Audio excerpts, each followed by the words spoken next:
Everybody, good afternoon. If we can have everyone's attention, please. If we can have everyone's attention, please. Good afternoon. We've got a terrific meeting about to begin, so let me just say good afternoon. The board meeting of the Port Authority of New York and New Jersey and its component units is now being called to order. Today's in-person meeting is also being held virtually via video conference with the proceedings live streamed from the Port Authority website. Earlier today, the Committee on Capital Planning, Execution, and Asset Management met an executive. That report will be filed with the official minutes of today's board meeting. The Commissioners also met an executive earlier today to discuss matters related to security or public safety, matters related to personnel or personnel procedures, matters involving ongoing negotiations or reviews of contracts or proposals, and to discuss and act upon matters related to the purchase, sale, or lease of real property where disclosure would affect the value thereof or the public interest. Our first order of business, we have a wonderful day today. And the first one we're kicking off, we're going to welcome our newest commissioner, Fanny Cedeno. Fanny, welcome to the board, Port Authority of New York and New Jersey.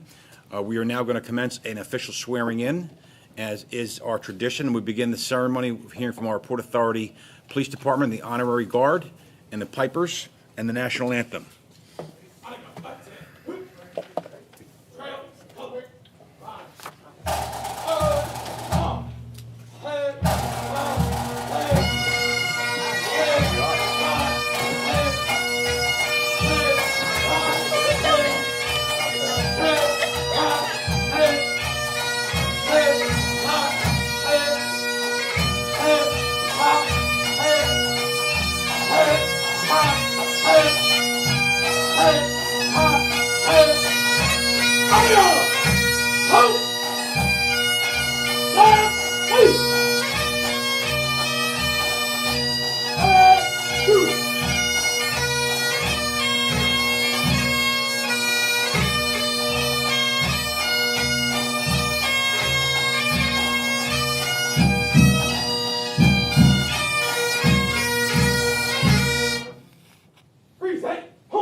Oh, say, can you see by the dawn's early light what so proudly we hailed at the twilight's last gleaming, whose broad stripes and bright stars through the perilous fight, oh, the ramparts we watched were so gallantly streaming, and the rocket's red glare, the bombs bursting in air, gave proof through the night that our flag was still there. Oh, say, does that star-spangled banner yet wave? Oh, the land of the free and the home of the brave. Order! Halt! Right there. God bless. Let it right. Quick march. Right. Order! Stop!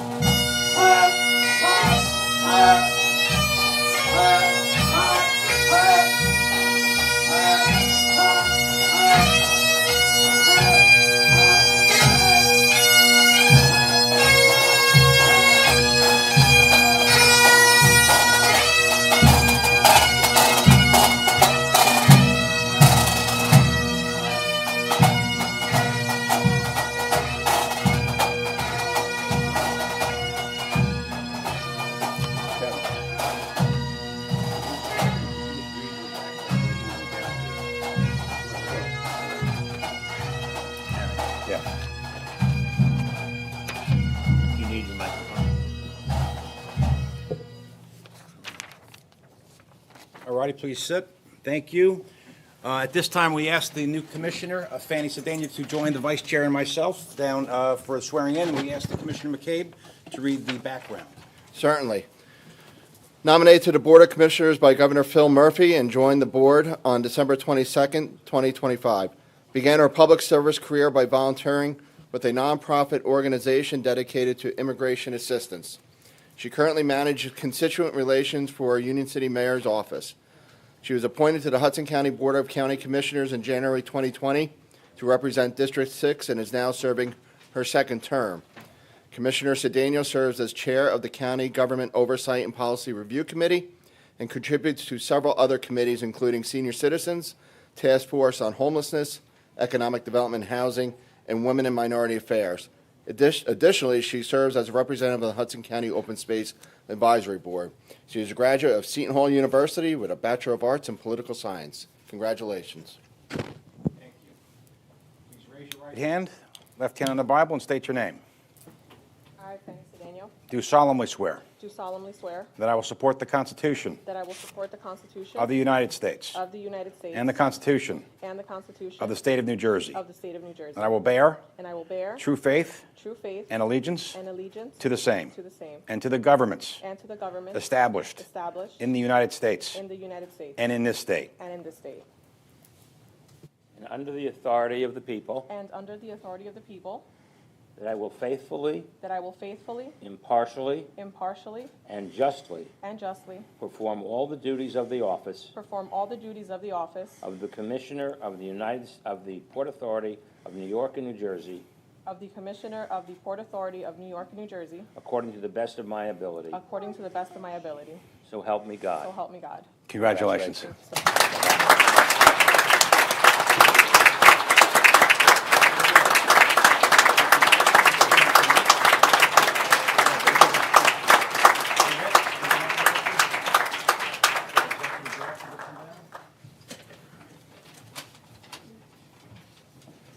And after that, we're going to ask all the commissioners, after we do it, Rick and the vice chair. Rick, coming on board. This is weird wearing a microphone, by the way.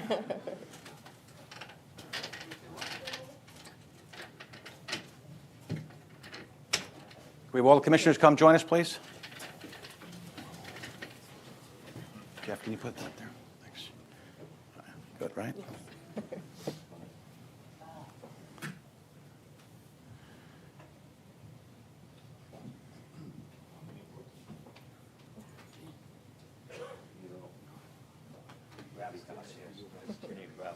All right, we ready?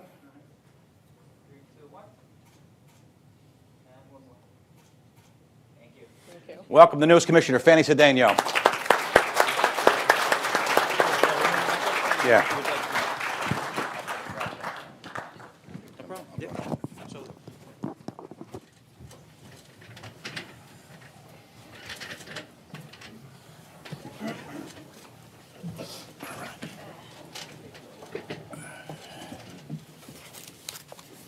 All righty. Fanny, congratulations. Look forward to working with you, and this is going to be one of the greatest public experiences in your public life. Welcome. We set? All righty. Now it's time to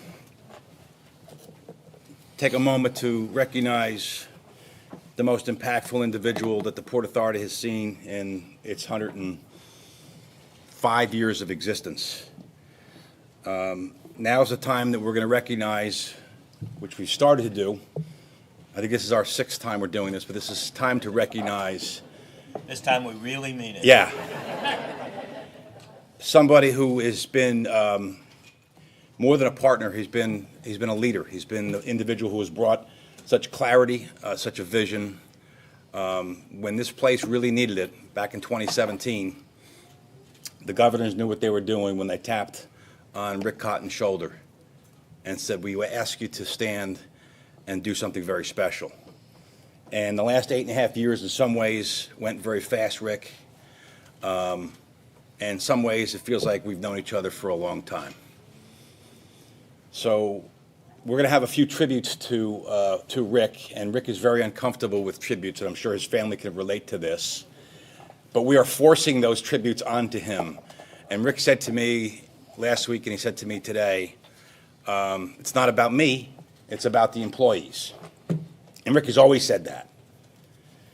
So it's fitting that I'm going to start this, my prerogative, I'm going to start with an open letter that was written to Rick. And it was written by all of the employees. Over the last 8.5 years, we have gone to every outpost, every floor, every department, every group, and we've had conversations. And I listened really well during those conversations, and I watched as our leader took it all in. And so from all of those meetings over the last 8.5 years, and all of the conversations that were had, Rick, we have pulled together an open letter to you on behalf of all of your employees. And I'm not really good at reading, but I'm going to try to read this one because it's special. Open letter to Rick Cotton on behalf of the Port Authority employees.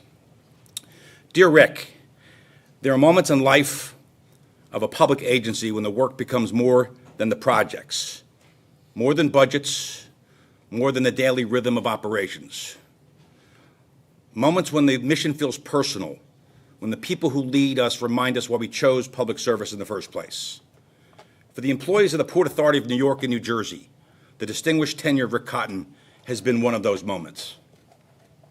Mr. Executive Director, you arrived at a time when the region was demanding more of us than ever before. Our airports needed to be reborn, our transit systems needed to be modernized, our bridges, our tunnels, our ports, our terminals needed vision, investment, and courage. On behalf of our very agency, the existence needed to be recast and reimagined and given new hope and a new beginning. In the middle of all that, Rick, the world changed. A pandemic tested us, tested each employee. It tested everything we knew true in our lifetime. It tested our assumptions, it tested our plan, and it changed and challenged us at every turn. Through it all, you led with steadiness and never, ever wavered. You brought clarity of purpose that cut through the noise and the politics. You insisted that world-class infrastructure was not an inspiration, but an obligation. You treated transparency not as a slogan, but as a discipline. You carried yourself with humility that made us all want to rise to the occasion. Across this agency, from the police officers on the midnight shifts, to the path crews keeping the trains running, to the engineers walking the sites in the rain, the airport workers making it all happen, the purchasing folks keeping us ready, the staff making the agency proud, we all felt respected by you. You listened, you asked questions, you showed up early, and you left late. You became our leader. You understand that the Port Authority isn't about steel and concrete. It is about people, your employees. You understood that as the pride of the workforce that believes in the power of public service. Rick, you have taught us that leadership at the Port Authority is measured not only in our projects we build, but in the trust we earn. And Rick, you have earned that trust, our trust, day to day, decision by decision, crisis by crisis. You have earned it by being honest when the news was difficult, by being calm when the stakes were at its highest, and by being relentless in your belief that this once ordinary agency could again deliver on the promise and soar to being extraordinary again. We will forever talk about the magnitude of your vision and the impact of your leadership. Your legacy is born, crafted, and hardened, and will remain for decades to come. We can't begin to thank you for changing the Port Authority, for changing each of us. You believe in this agency. Your belief in us has been astonishingly impactful, and it will be forever, and we will be forever grateful. On behalf of every Port Authority employee, every uniform, every badge, every identification card, every shift, every terminal, every tunnel, every port, every office, we say to you, thank you. Thank you for believing in us. Thank you for challenging us. Thank you for trusting us. Thank you for leading us. And thank you for reminding us that public service done well is one of the greatest callings. As you step into the next chapter of your life, Rick, know that you leave behind an agency stronger, steadier, and more confident than the one you inherited. Your legacy isn't just the reimagined and wondrous skyline. It is in the people who will carry your work forward. With deep gratitude and deep respect, the employees of the Port Authority of New York and New Jersey. Thank you, Rick.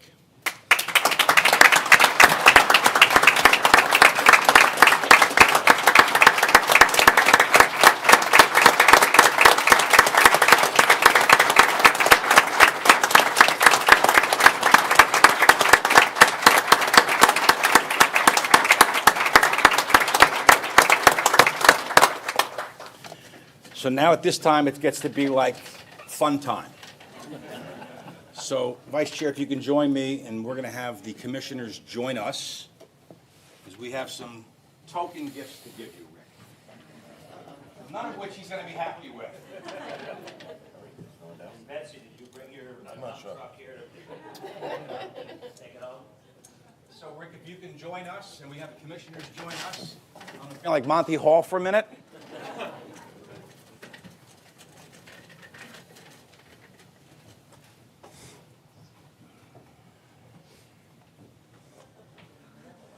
Crazy. Crazy. All right, so if we can have the commissioners, this is great. So, so we can have everybody line up here. Rick, you're here, and have the commissioners here. They're all going to present something to you. So the first one, Commissioner Helmy, why don't you present our first gift, which is his badge with the backdrop of the Twin Towers in a lucite container that you will put on your, hopefully your cabinet or something that's meaningful.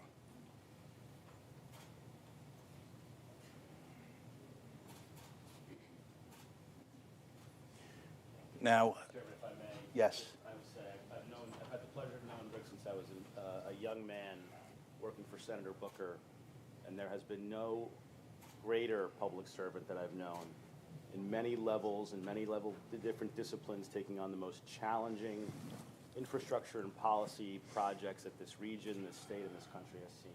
Rick, thank you so much for your service. Job well done. So what we're going to do is we're going to present some of these token gifts, and then we have a resolution to pass, and we're going to do 3 dedications to Rick. We have dedicated 3 very special spots in New York and New Jersey that are going to bear his name, which he's not in favor of, but we're still going to do it. So the first one, which we'll get to the resolution, is, we'll talk about the resolution. We'll hold that one off. So who wants to give him 2 baseballs signed by your Mets, 1986 and 1969? If we can, Alicia, if you can grab one, maybe Joe Kelly. So thankfully he was not a Yankee fan because we had to get 27 of them. So the Mets have only 2. So that's the only time we had a problem. I'm a Yankee fan. He's a Met fan. So on behalf of the commissioners, we have 2 signed authenticated baseballs from your beloved Mets. Which year is that, Alicia? 86. 86. Joe, what do you have there? 69. Awesome. Stand there and have a picture with him. All right. You want to hold one?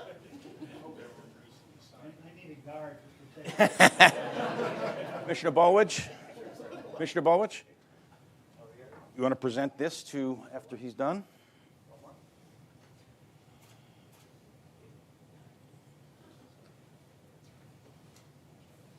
You're going to need a wagon after this. Commissioner Bolwich? Rick, this is a flag that was flown on the World Trade Center on September 11th, 2025. Presented to you on behalf of the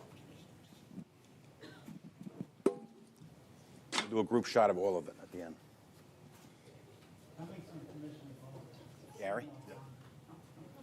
Rick, I've only known you for 2.5 years, but it's been a pleasure.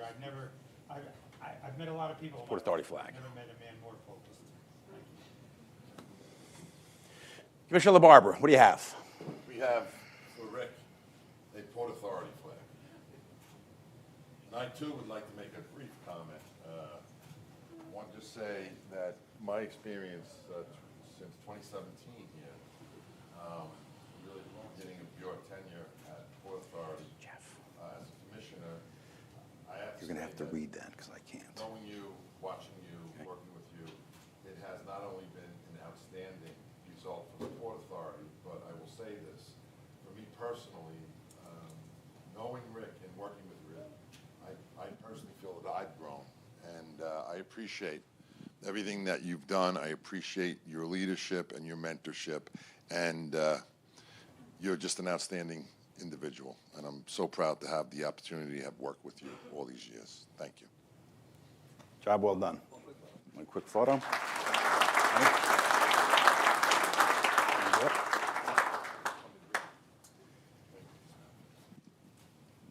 One of the things we're awarding, 2 medals. The first is the Coleman Medal, which is the highest medal any Port Authority employee can receive.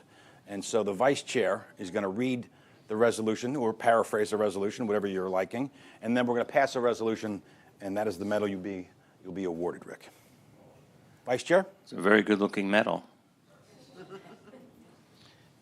Tribute to Richard Cotton and the award of the Howard S. Coleman Distinguished Service Medal. In recognition of more than 8 years of distinguished service to the Port Authority of New York and New Jersey, the Board of Commissioners honors Richard Cotton on the occasion of his upcoming departure as Executive Chairman. Mr. Cotton has served as Executive Chairman, Director since 2017, making him one of the longest-serving Executive Directors of the agency. He has led the Port Authority through one of its most challenging periods in its history, including COVID, and an exceptionally difficult operating environment. He delivered an unprecedented wave of institutional reform and renewal, restoring public trust, strengthening governance, and establishing a disciplined operating culture. Under his leadership, the Port Authority emerged as a revitalized, high-performing public agency with a clear mandate and a transformative, forward-looking capital plan. So I'm now going to read the resolved. Resolved, the Commissioners of the Port Authority of New York and New Jersey do hereby express their sincere appreciation to Richard Cotton for his exceptional service to the agency and the region it serves. And further, resolved that the Howard S. Coleman Distinguished Service Medal be awarded to Richard Cotton for outstanding and distinguished service, and be it further resolved that the Board of Commissioners hereby directs that this resolution be suitably engraved and presented to Richard Cotton as a token of the high esteem in which he is held by the Board, the employees of the authority, and the public he has so faithfully served. Congratulations, Rick.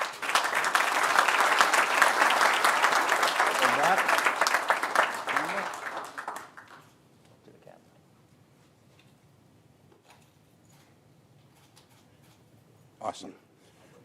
All right. Commissioner McCabe. Do you need reading glasses? Do you need reading glasses for this? Yeah? Sir? There you go. In honor of Rick Cotton, in recognition of his transformative tenure as one of the longest-serving executive directors of the Port Authority of New York and New Jersey, defined by extraordinary leadership, vision, and a steadfast commitment to public service. Rick's leadership reshaped the region's airports, advanced the Midtown bus terminal, revitalized the World Trade Center campus, strengthened our ports, transit, and public safety operations, and set a bold course for the future of a historic capital plan. His focus on collaboration across the two states, sound stewardship of public resources, and unwavering dedication to excellence has left a lasting legacy that will serve the region for generations to come indeed. With deep gratitude and admiration, we honor you, Rick, in this remarkable service that you have demonstrated, and wish you every happiness and fulfillment in this well-earned retirement. Congratulations. Thank you.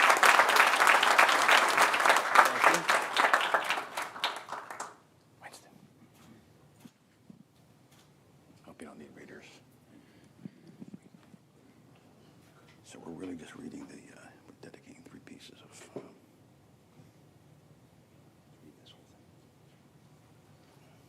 Yeah, this is what.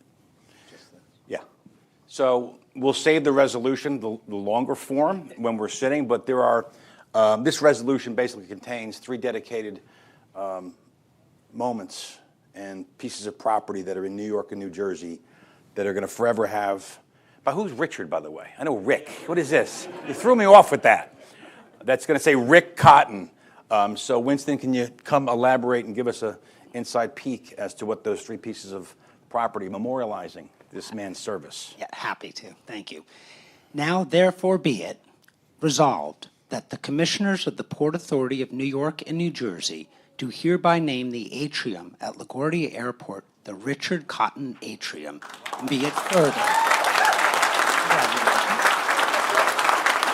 There's more.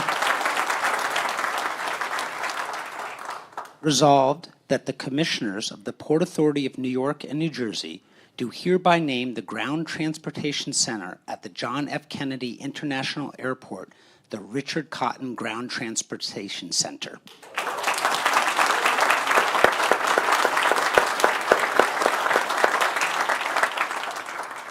And be it further resolved that the Commissioners of the Port Authority of New York and New Jersey do hereby name the Meditation Room in Terminal A at Newark Liberty International Airport the Richard Cotton Meditation Room.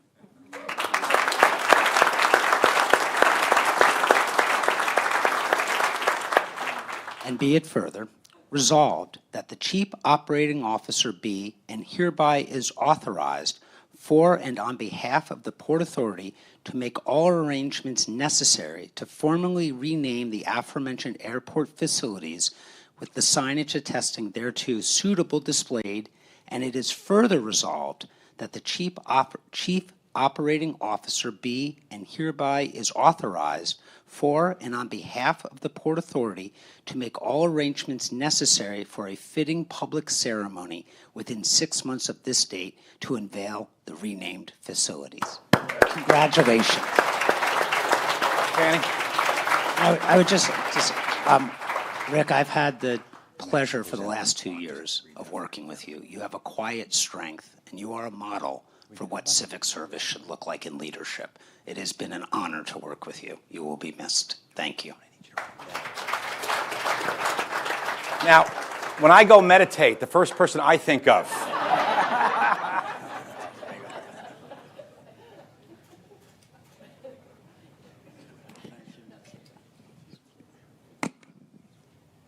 Fanny, Commissioner Cedeno.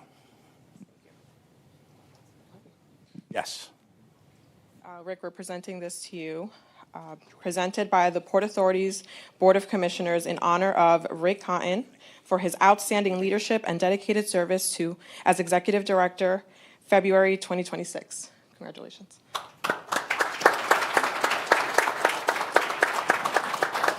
I'd just like to say I will never be late for a meeting from now on.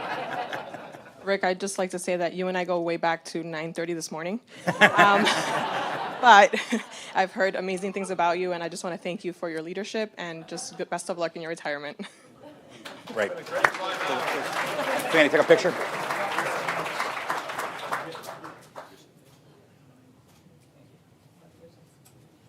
So, Rick, we also have a hard hat, which will be given to you later on, signed by all the senior staff and commissioners. If you haven't signed it, sign it before you leave. Matt, other than the chairman's medal, we good? Yes. Oh, we have this. Oh, in the globe. This is just a vanity piece. Oh, nice. Just a little ditty I wrote about you, and there's your favorite governor. I got it. We'll take it. So we have one other piece of business, and then after that, we're going to have the commissioners all stand up next to Rick with the gifts. So if I can ask Commissioner Helmy to read the following award, which is a chairman's award, which the chair gets to give out. I was selected to go twice. I'll let you figure out what that means about who was Rick's favorite. Wow. Just throwing it out there. Award of the Chairman's Award of Achievement Medal. The Chairman's Award of Achievement was established in 2006 to provide a means for the chairman to formally recognize dedicated staff who provide outstanding public service to the agency and to the region at large. Richard Cotton served as Executive Director of the Port Authority of New York and New Jersey, distinguishing himself as one of the agency's longest-serving executive directors. Throughout his tenure, he provided steady, disciplined, and visionary leadership during one of the most challenging operating environments in the agency's history, while advancing an unprecedented period of institutional reform and capital investment. Under his leadership, the Port Authority emerged as a revitalized, high-performing public agency with a clear mandate, a culture of accountability, and a transformative, forward-looking capital plan. Mr. Cotton's leadership delivered once-in-a-generation improvements across the agency's facilities and operations, including the transformation of the region's airports into world-class gateways, the advancement of the Midtown bus terminal replacement, major investments in transit, ports, bridges, and tunnels, and the modernization of the agency's governance, workforce, and operating culture. His commitment to the customer experience, fiscal discipline, innovation, sustainability, and equity strengthened public trust and positioned the Port Authority to serve the regions for decades to come. In recognition of his visionary leadership, integrity, dedication to excellence, boundless stamina, and countless contributions to the betterment of the Port Authority, its facilities in the bi-state region for over more than 8 years of distinguished service, the Chairman's Award of Achievement Medal is awarded to Rick Cotton. Congratulations, Rick.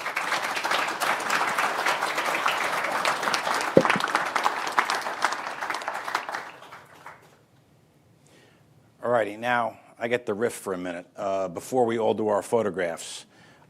Chairman's medal. I mean, I didn't need a medal to give to Rick to kind of display what Rick means to me personally. Rick and I met, as everybody knows, back in July of 2017. First thing he said, he goes, "I'm Harvard, Yale, where are you?" I said, "Well, Seton Hall." He didn't say that, no. We met, and it was like this shotgun marriage, and we just knew that we had to do something really extraordinary. And Rick's background, you know, a little intimidating if you Google it. When I met him, I just instantly knew he was the right person to lead this agency. As troubled as it was, as promising as it is, we just needed somebody who was a visionary, somebody who was disciplined, somebody who had great courage and great strength, a strength that you really needed at a certain time. Rick and I talked about it today. I said, "Rick, when did we trust each other?" And he looked me in the eyes. He said, "It was almost instantly." Well, that's what he said, at least. He said, "It's almost instantly." And we had to. Like, the consequences were so great. If we didn't do something really immediate in August of 17 and turn this place around, things could have gone badly. But the governors knew then. They picked this man. And I will tell you, he's the greatest public servant these states have ever seen in the last 100 years. And they will write books about him. And while we're going to say a couple of buildings and a couple of spots are going to have his name, someone's going to write a book about him. Someone's going to write the story about Rick Cotton and how he saved the Port Authority, how he inspired us the time we were the lowest. He gathered us together and said, we have to get things done. And nobody else could have done that. Nobody that I know who had the strength, the fortitude, the patience to put this whole thing together. Rick, I blink my eyes and it's 8.5 years, and you look at what you've accomplished. No man, no woman, no group could have accomplished what you've accomplished in the last 8.5 years. I got choked up talking to you this morning, Rick. It was the most amazing ride for me. And this is the most amazing gift to serve as the chair of this board with these amazing commissioners. But the best part of this 8 years, Rick, is getting to know you. And to seeing you lead this agency and all the employees out there. Lead us from the wilderness to where we are now. You've got this 10-year capital plan that's going to chart the future of this region for the next 20 years. And we're not going back because Rick won't let us. We're only going forward. Port Authority is the greatest public agency in the United States of America. And the reason it is because of Rick Cotton. And the 8,000 employees that you lead, Rick, and what you've done here. We could never thank you, Rick. You've given of us, and to your wife and to your daughter, your son-in-law, and your daughter-in-law, and your family. You have given us everything for the last 8.5 years. And the last and least thing we can do is just say thank you. And the last and least thing we can do is take everything you've taught us, Rick, and carry it forward today, tomorrow, and years to come. So from me to you, Rick, with love of my heart, thank you for doing all that you do. You've made this place we're all proud of. You've made us really be proud to be Port Authority employees. Rick, thank you, and God bless you, and can't wait to see the next chapter in your life.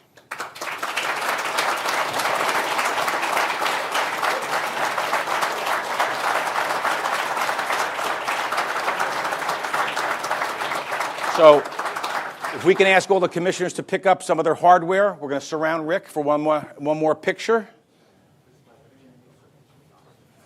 George, you stay away from that 1969. George needs a third hand for the three things he's presented.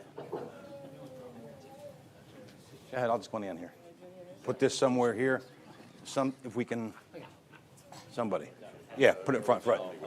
This is his team. Is that your team? Helmy's team. He's trying to steal it all. Forget it. All right, we ready, everybody in? Everyone's got you got it? We're good? Everybody have something?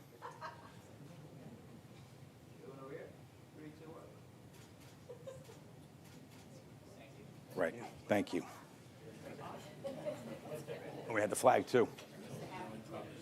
All right, so we're going to deviate a little bit after this. We're going to have, there's 8 speakers who want to come up and speak on Rick's behalf to say thank you. Rick, we're going to have them speak, and then we're going to have you speak, okay? So we're going to have the commissioners kind of come back to the seats. We're going to hear from 8 speakers, and then we're going to hear from, then we'll do the video. We're going to finish with the video. So we've got 7 here Yeah. speakers on Rick, and then the councilman, he actually sent out videos. Yeah, we'll do it last. Remind me. Yeah. Yeah, we'll do the video.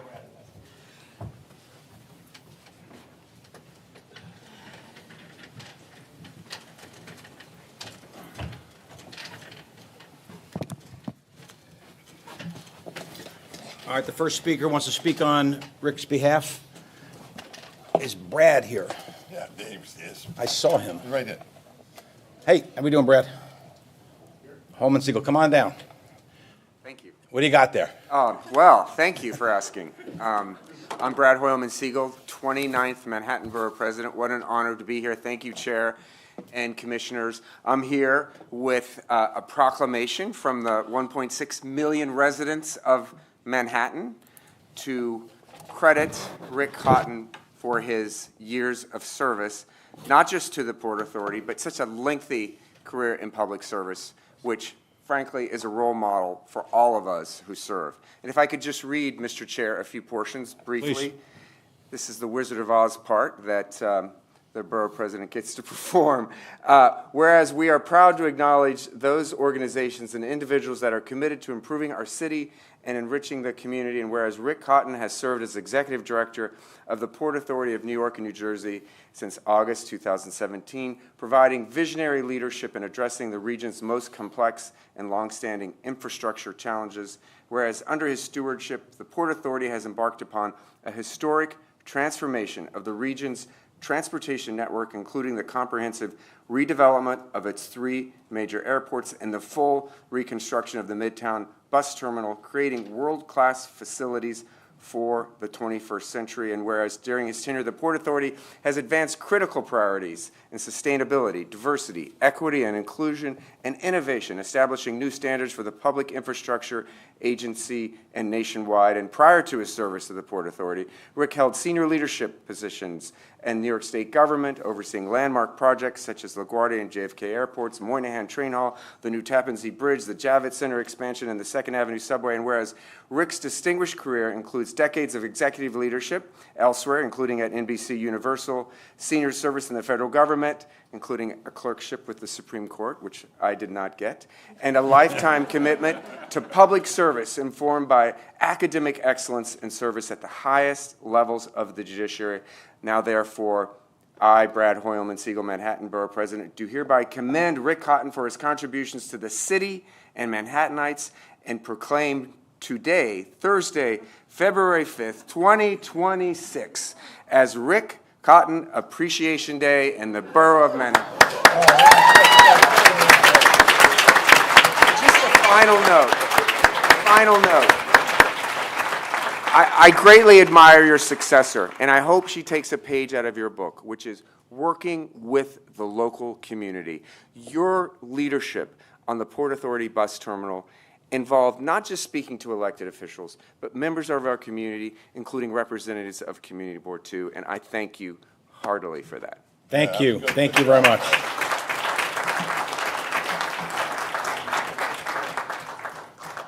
As that picture's being taken, we have the Queensborough President, Donovan Richards. Oh, there's Donovan.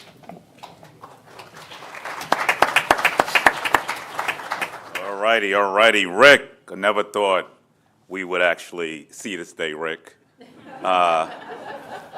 We have an old joke, an old saying. When I started in 2020 as the borough president, the 21st borough president, since he's like 29, of Queens, I said to Rick, you know, I'm going to make sure I leave your hair gray before you get out of here.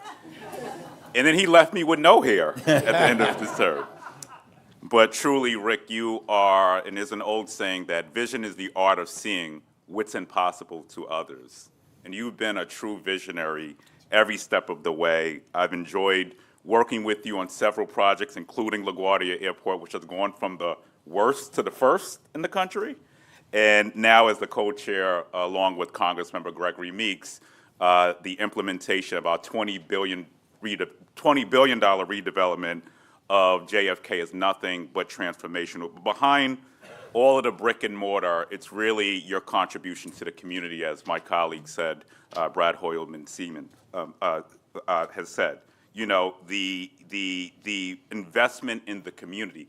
During a period in time when we're seeing diversity and equity and inclusion challenged in this country, your $5 billion commitment to MWBEs has really transformed the Queens community in more than one way that I can see. And we celebrate our diversity in Queens.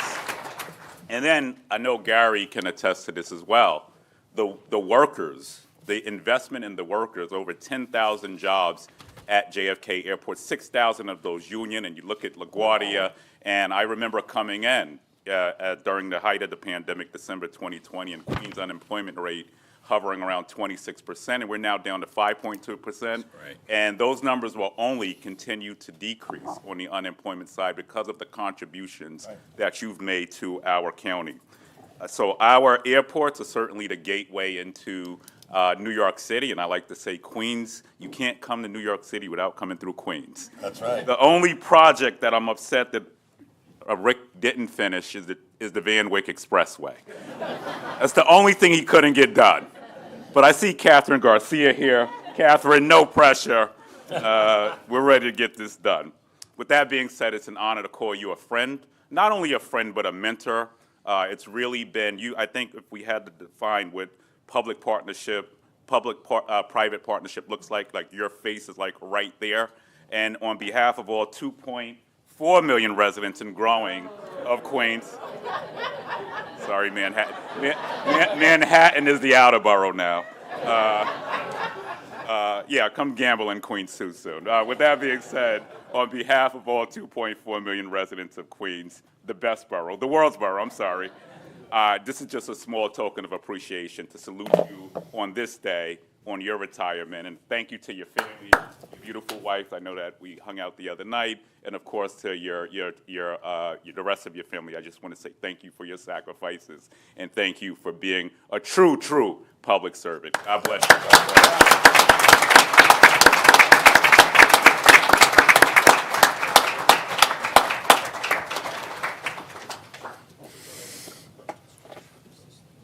And we'll and can we have the rep from Congressman Gregory Meeks' office come down while there's pictures being taken?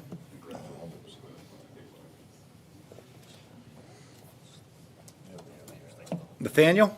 Yes, sir. All righty. You're on. So it's afternoon. Good afternoon. I'm Nathaniel Hezekiah III. I'm the Deputy Chief of Staff for Congressman Gregory Meeks. The congressman wished he could be here, but he could not get a flight out of D.C. in time. And he definitely didn't want to get stuck on the train because, as everyone knows, he always talks about JFK and the redevelopment there. And I won't mention his favorite terminal because all the terminals are his favorite. But what he wanted to relay to Rick Cotton is that his true appreciation for their partnership in this process for the redevelopment of JFK, the public-private partnership, the strength and of their relationship through the difficult times with the redevelopment of JFK was truly appreciated by the congressman. And I know the chairman, Chairman O'Toole, had mentioned that this is the 108th year of the Port Authority of New York and New Jersey, but also this is the 249th year of the United States of America. And with that, the congressman didn't want Rick Cotton not to be included in the record of this country. So I am here on behalf of Congressman Meeks to inform Rick Cotton that he will be in the congressional record for the United States House of Representatives for as long as there is a United States of America.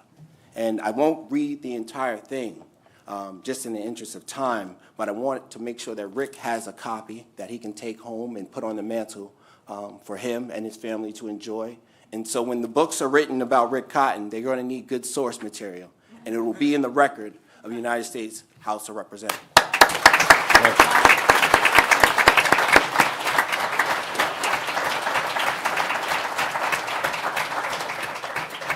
And while they're taking that picture, is Gregory Jennifer here from Armored Resource? Gregory? Please approach the microphone. Thank you. We got enough room in that house? No?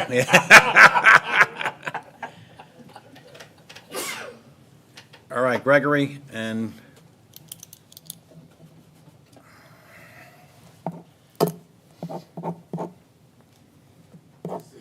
This is Mr. Chair,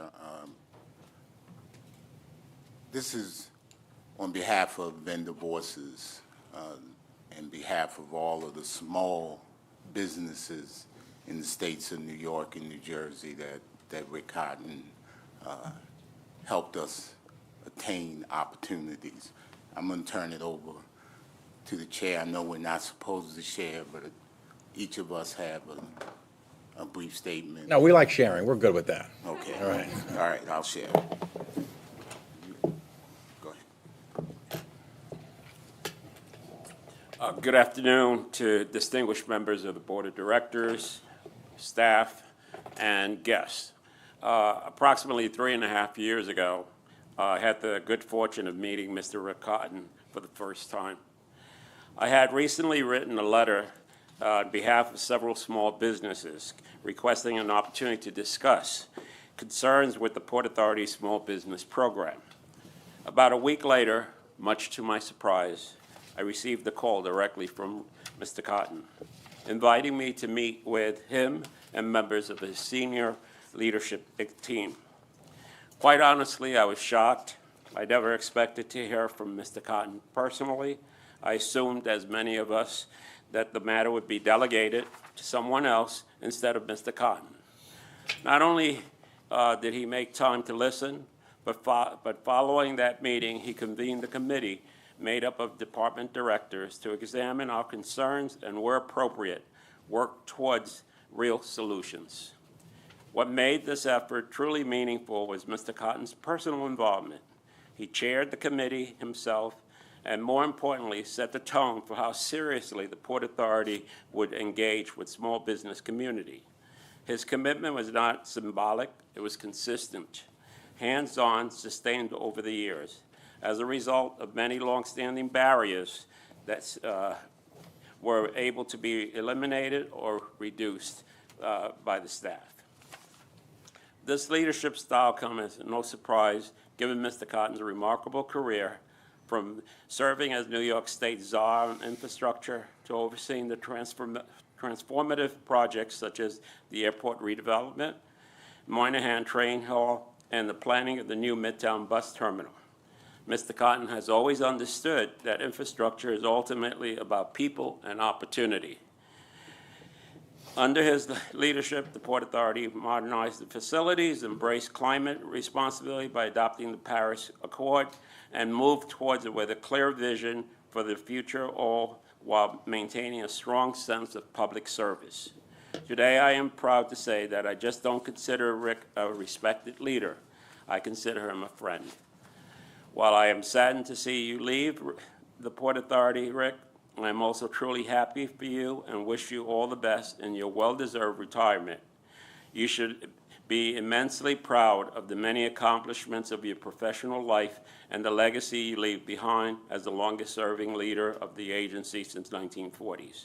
On a personal note, thank you, Rick, for your tireless leadership, your accessibility, and your genuine dedication to leveling the playing field for the small business community. You will be deeply missed, but your impact will be felt for many years to come. Thank you. Thank you.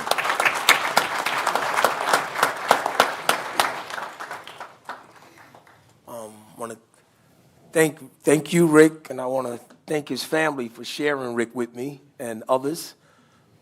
Rick, I met you years ago when I opened up my fabrication rebar shop. I've been in business for over 28 years, and when I met you, I told you it was a challenge for me and others. but specifically me, opened that fabrication rebar shop, one of the smallest minority companies to open up a fabrication shop. You said, Andy, we're going to take care of that. So, Rick, today, you know, I worked on and completed Terminal 6, the roadway, which was a big job for me there. I worked on the Van Wyck. I'm on the George Washington. I'm on the Lincoln Tunnel. I'm at Newark Airport. I work with LaGuardia.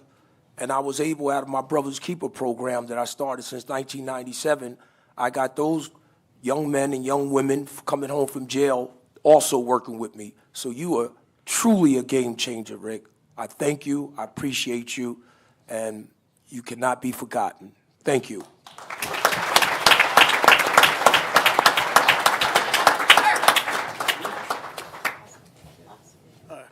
Good afternoon. Good afternoon. Chairman. Good afternoon, Vice Chairman.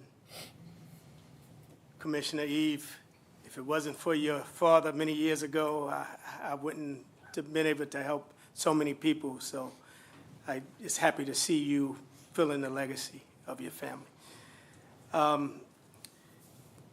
We often hear Rick Cotton referred to by the media as the czar of infrastructure. And looking at the skyline, at the transformed LaGuardia, the new Newark Terminal A, and the rising structure at JFK, it is a little well-earned, is a title well-earned. He has built terminals that rival the best in the world. His vision has moved mountains of steel and concrete.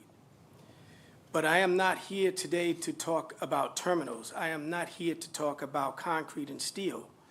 I'm here to talk about contracts. I'm here to talk about capital. And most importantly, I'm here to talk about the doors that were once welded shut, which Rick Cotton decided to kick open. For decades, infrastructure in New York and New Jersey was closed. It was a closed club.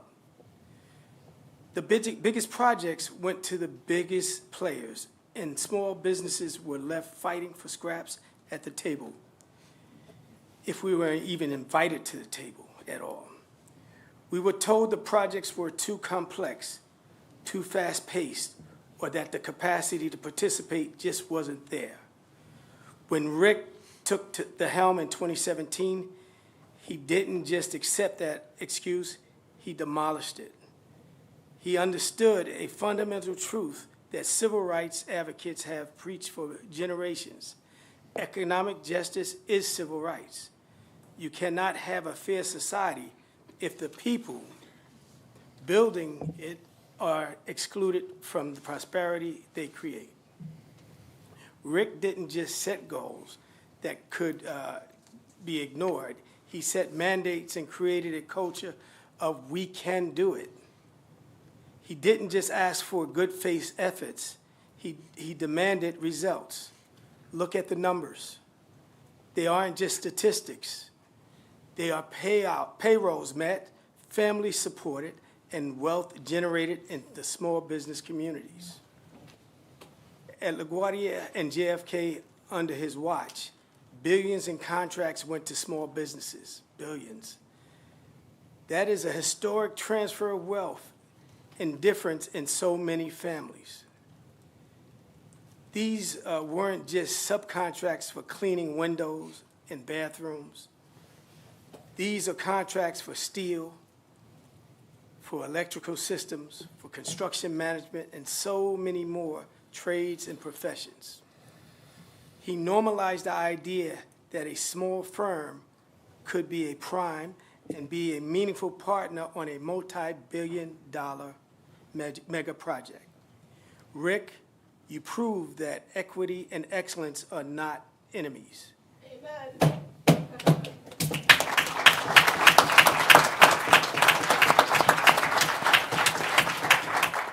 They are partners. You built the best new airport terminal in the world at Newark. As some would say JFK, but No, Newark was fine. You're fine.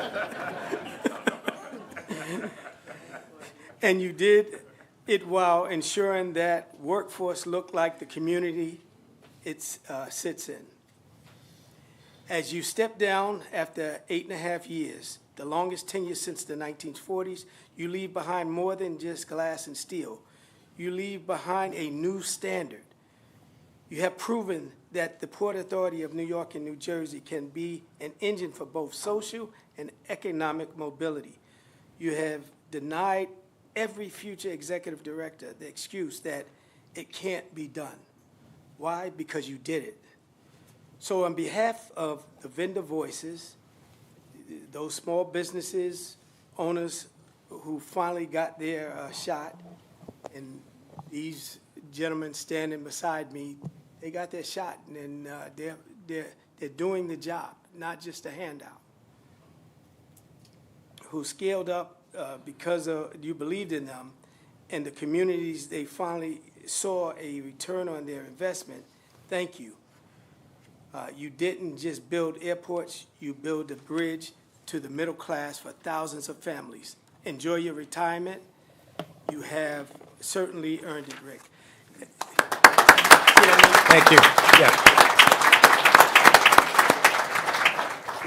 If I may, just so for the record, sorry to take the time, but 4 speakers, you will not have to call Dwayne Sampson, Andrew Simmons, and Greg Jennifer and Frank Otero. So just for the record, so we thank you for that. Thank you very much. Thank Want to get a picture with, I'm sorry, one more speaker? Great. I just want to, we have a small business champion plaque to present to Rick Cotton, Executive Director of Port Authority in New York and New Jersey, from 2017 to 2026. It reads, "You inherited an institution and returned it as an instrument of equity. Under your leadership, billions of dollars in contracts flowed to small businesses, not as charity, but as a recognition that excellence and inclusion have always belonged together. You proved that the largest projects in America could be built by all of America. This plaque stands where excuses once stood. With gratitude, we thank you, and on behalf of Vendor Voices, just want to say we really appreciate and we're going to miss you.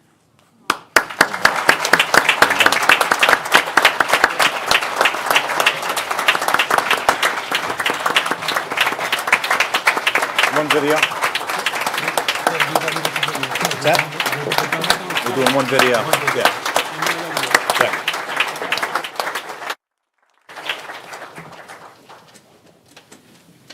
Let's get a group photo there, folks.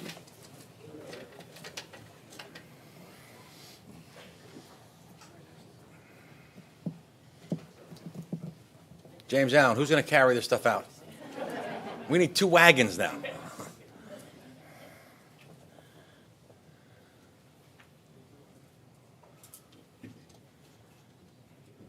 Great. All right.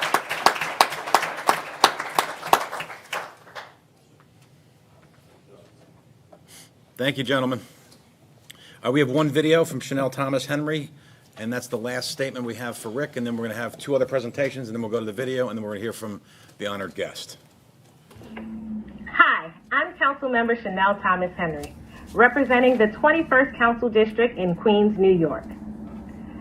Among many of the amazing treasures we have in the 21st District, there's LaGuardia Airport. Best airport 2 years in a row, I'm just saying. In 2016, I joined the LaGuardia redevelopment team as the community outreach manager. Full of dreams, high hopes, and expectations of what this economic engine could bring to my community. And in 2017, when Rick Cotton joined as the executive director of the Port Authority, those dreams became a reality. From sending over a dozen students to college for free, with paid internships and jobs upon graduation, to awarding over $2.2 billion in contracts to minority and women-owned businesses, and to opening a career center in the heart of our community so residents had direct access to employment opportunities at the airport. The list goes on and on and on. So I wanted to take this time out to personally say thank you, Rick. Thank you for being a partner. Thank you for listening. And thank you for delivering real results for my community. What you did on the redevelopment program and others sets a blueprint for how large infrastructure projects that affect communities like mine can be done in a way that benefits everyone involved, including the community. Again, thank you for all the work that you've done here, and thank you for your amazing leadership. I'm looking forward to continuing to work with the Port Authority of New York and New Jersey. Rick has started. It's time for all of us to continue. Have a great day.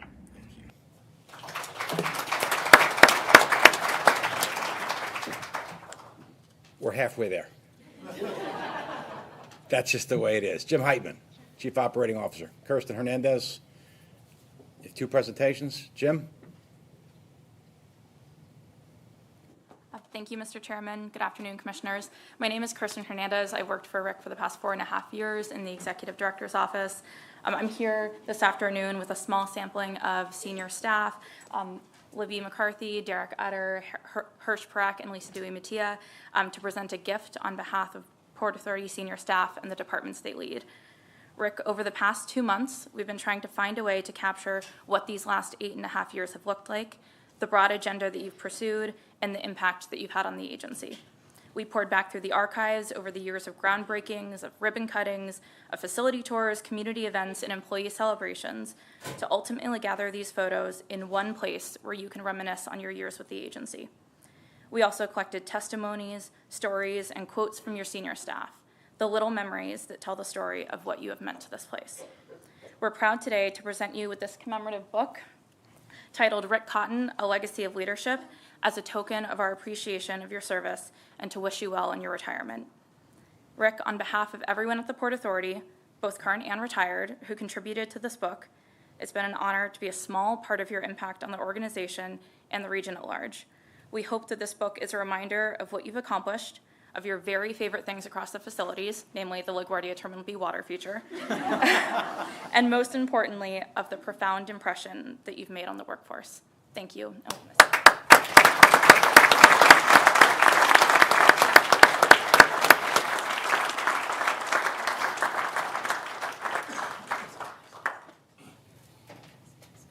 Derek, come on down. Hirsch, let's go. We decided to write a book. That's nice.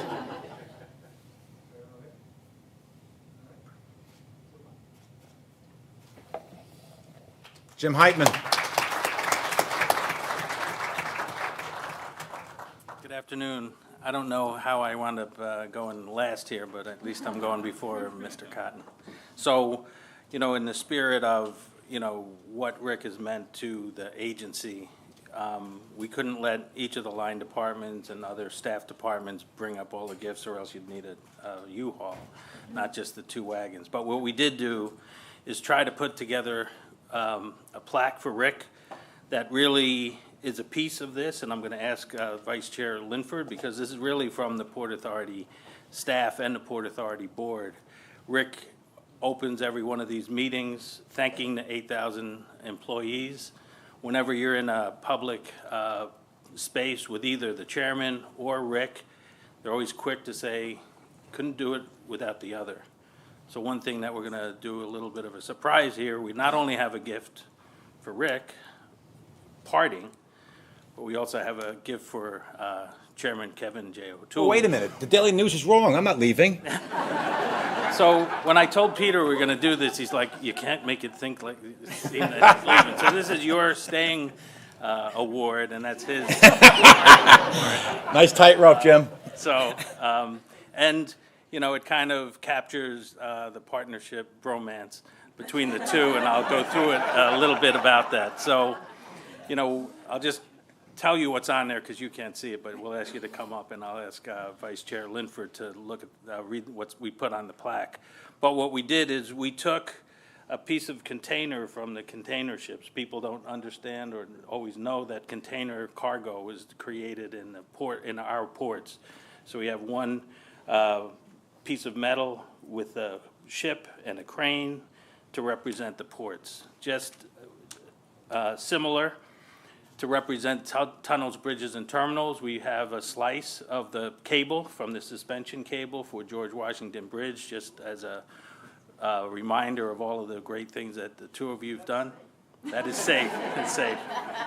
It's the old one, Rick. It's the old one. We also, for PATH, cut out a slice of rail, also safe, Rick. But just to, not the third rail, not the third rail. So just to thank and acknowledge, you know, the great work and money you found to help us stabilize the tracks and bring the great new service, all of that hard work. We also have the World Trade Center icon with the flag on it. That's a story that goes back to 9/11. After 9/11, our op services guys actually created that icon that wound up flying in flags over Afghanistan and Iraq, and that was really the Port Authority symbol for 9/11. This is a big year coming up for 25 years. The chairman challenged us to do that, and we're stepping up to that challenge. For aviation, we did two things. We took the Prix Versailles Award for the best architectural terminal for Terminal B at Central Terminal Building on Rick's plaque, and we put the Terminal A, because they both won Prix Versailles Awards, on the chairman's. And then the piece that I really think represents the real heart and soul of the Port Authority, not just the 8,000 people who are here now, the retirees, the board, prior board members who had the pleasure of serving under, you know, working with the two of you. We had this single piece of steel. It's a special piece of steel that had crosses cut out. We can tell you that story later, but what we did is we cut it in half, and we mounted half on yours, Rick, and half on yours, Mr. Chairman, just to represent the great leadership. Thank the board for a unanimous vote on everything that was brought forward. That seems like it's easy. It's not. We got so much better value from all of the input from the two of you and the boards and prior boards. So I really want to thank you for that on behalf of everyone. And I'd ask Vice Chair Linford to read the inscription to capture our feelings about you.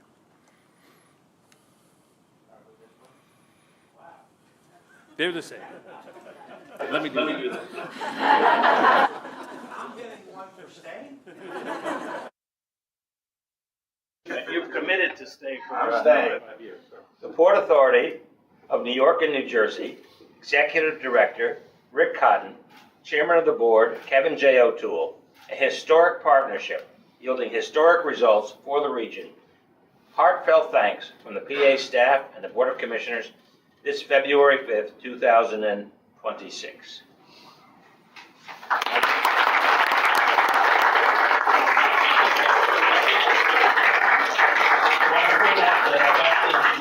Not Richard Cotton, and I got the Kevin J. O'Toole. That's why you said that. That was, it takes my breath away, honestly. Jim and staff, amazing, amazing, amazing.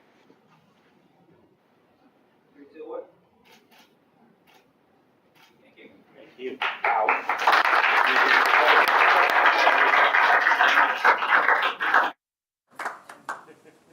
Yes.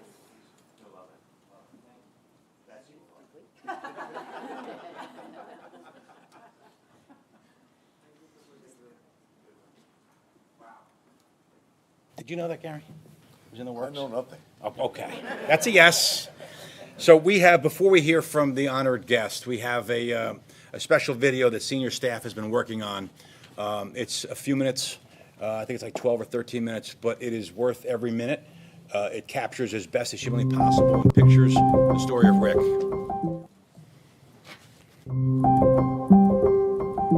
The Port Authority of New York and New Jersey is one of the most complex public institutions in the world and responsible for the region's airports, bridges, tunnels, ports, and transit systems that millions rely on every day. By 2017, that responsibility weighed heavily. Decades of underinvestment, rising demand, and public frustration had taken their toll.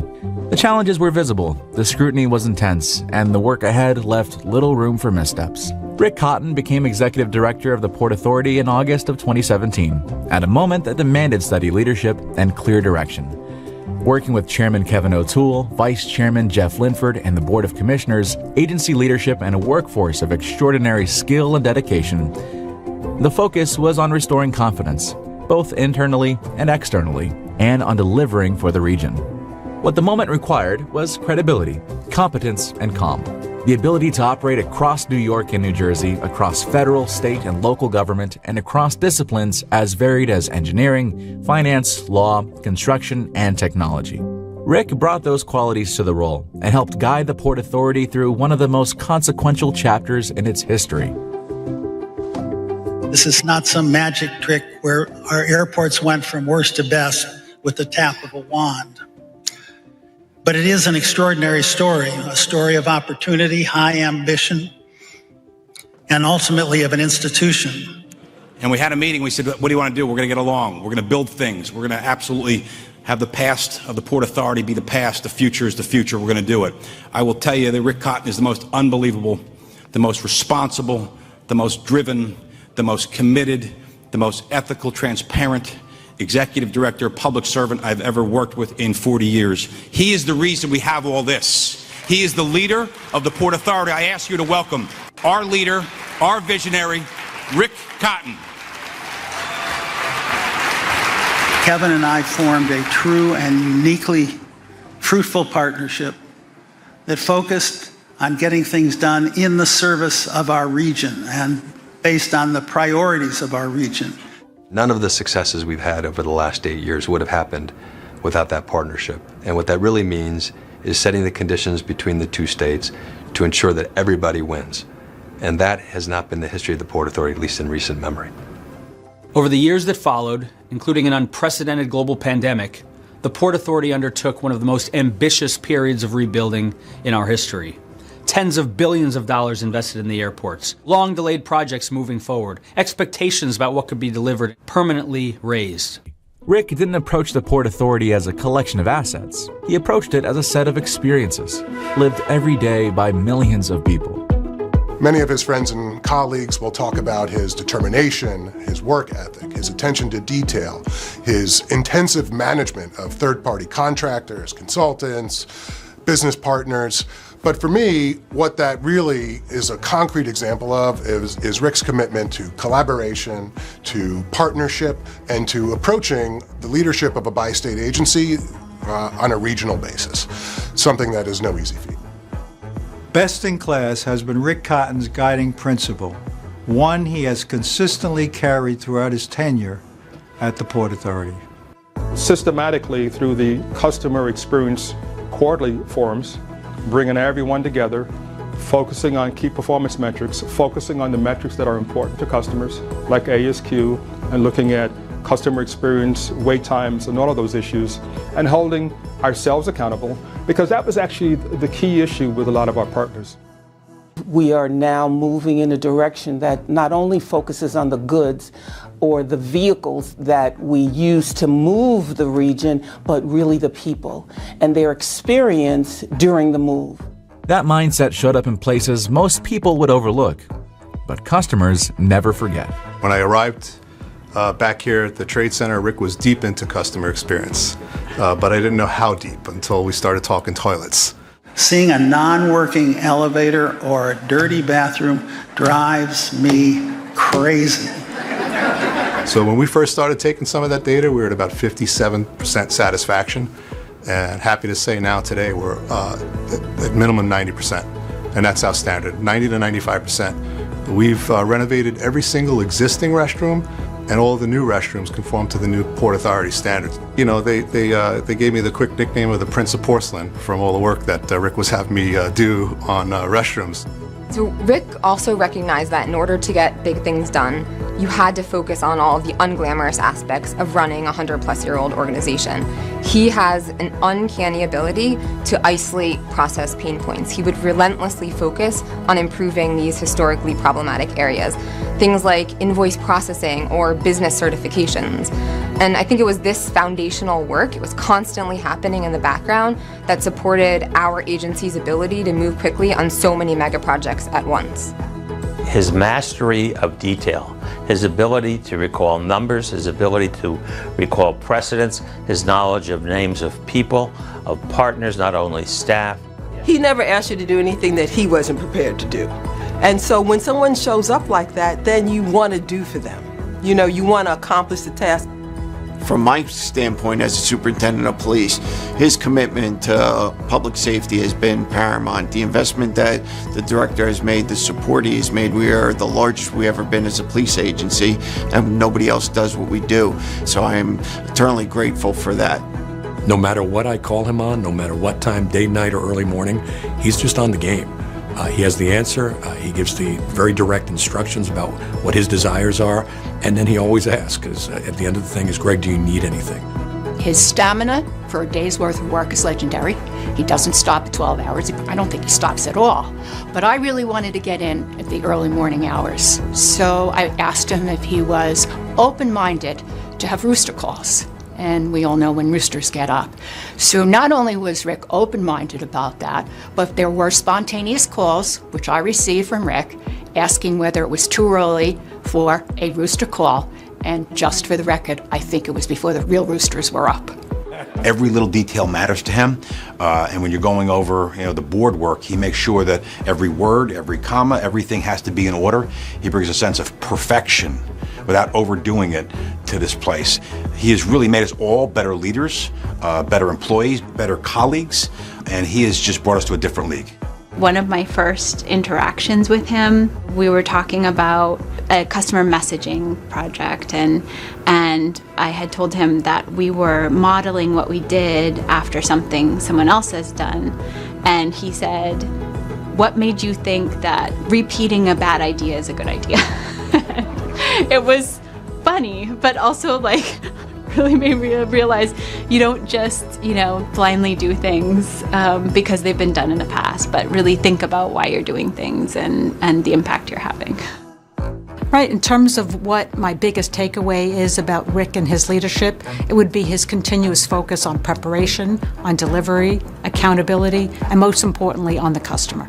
In terms of a Rickism, well, I can't forget how he would call me out by my name. Diane, Diane, Diane, Diane. If it was only 3 times, I was in pretty good shape. When it would become 5 Dianes in a row, I knew I was in hot water. So one of the things I'll remember is that rather than tell my team that Rick was right, I started telling my team that Rick wasn't wrong.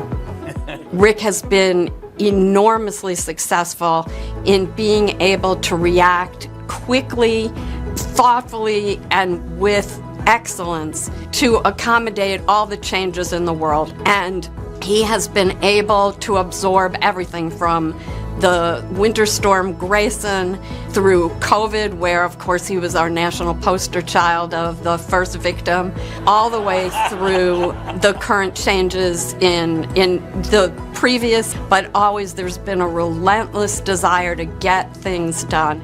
He's always one who says, bring problems out early. Hiding problems are not a good approach. And so he's the type of person who will take a problem, help you dissect it, think about it, and he's very thoughtful. And so he will stop and think, and there'll be long pauses of silence, and everybody expects that, but when he speaks, it comes with such weight that I think people feel like they're getting extremely good advice.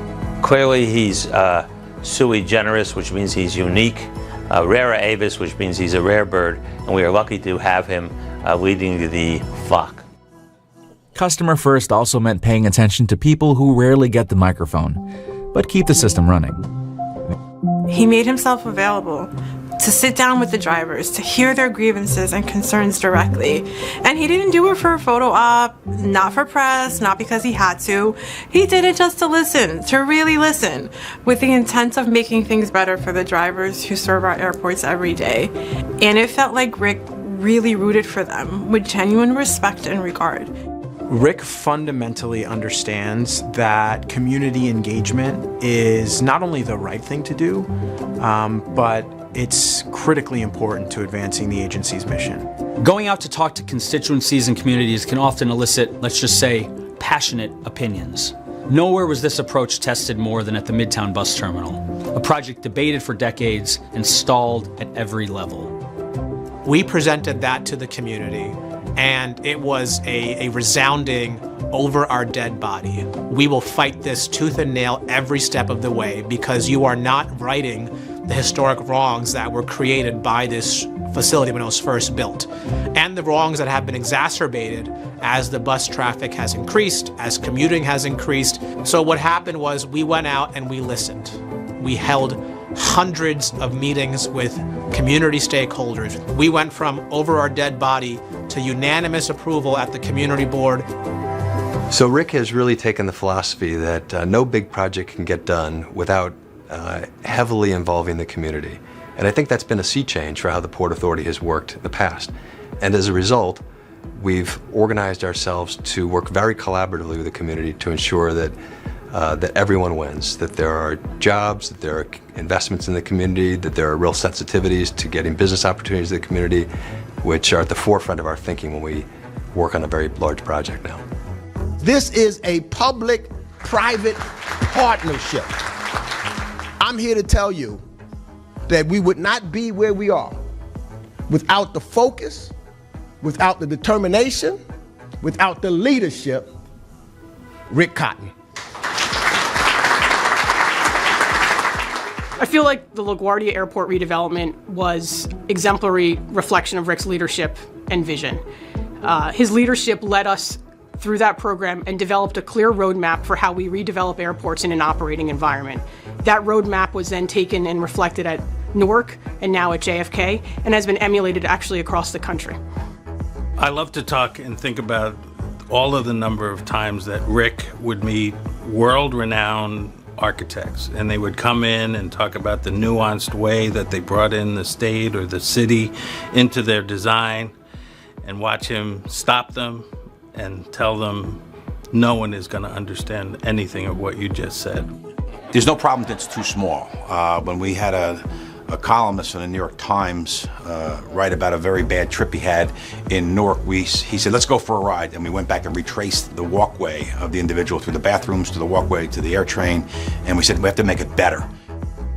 Opening up the Northeast Corridor Station Access Project and setting the vision for a new Newark airport.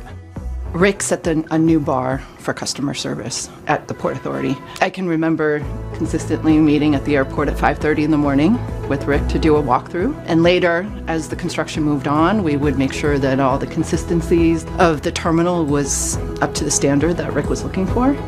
The new terminals could not be generic.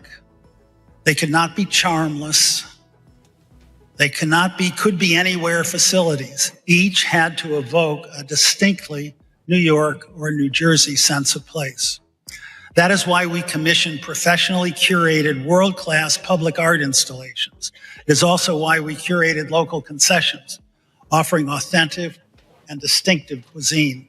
It is why we sought out inspiring, engaging wow moments like LaGuardia's now famous laser light fountain show, particularly popular with the younger set, to elevate the experience. Rick supports the team, and the team wants to succeed for him. That motivation is powerful. It is rare, and it has defined JFK's ability to persevere, excel during one of the most demanding periods in its history. Rick Cotton, who comes to me with the most brilliant ideas, and I always say, Rick, you had me at hello. I mean, I want to build, I want to do more, I want to show our audacity, our ambition, to remind people how great we are. I want to thank you for extraordinary leadership for many, many years. Courageous leadership, brave, without the politics. He's real, he's authentic, he's a true visionary, and I think there's once in a lifetime I've seen a leader and that person looks and acts like Rick Cotton, and it is Rick. He has really redefined what a public servant is. Extraordinary leadership, all of our external transformative projects, but equally important, I've borne witness to his tireless leadership of the more than 8,000 Port Authority employees. He didn't need to be here. He chose to be here, and he chose to come in and show us what being a real leader embodies. The great thing is, Rick has instilled in me and others like me the knowledge that we must continue that legacy and we must pursue that greatness with a relentless passion that he has instilled in all of us. The way Rick proved that government can work and we can deliver projects in a timely fashion, that what we promise we deliver. The impact of this period is visible across the region. Projects delivered, momentum real. But what endures is the standard. A port authority that knows it can deliver at scale. A workforce confident that excellence isn't aspirational, it's expected. Rick Cotton met the moment, and he left the institution ready for what comes next. I am honored to have played a part in this story, to have worked alongside so many extraordinary people, and who had the chance to help shape a city and a region for the future.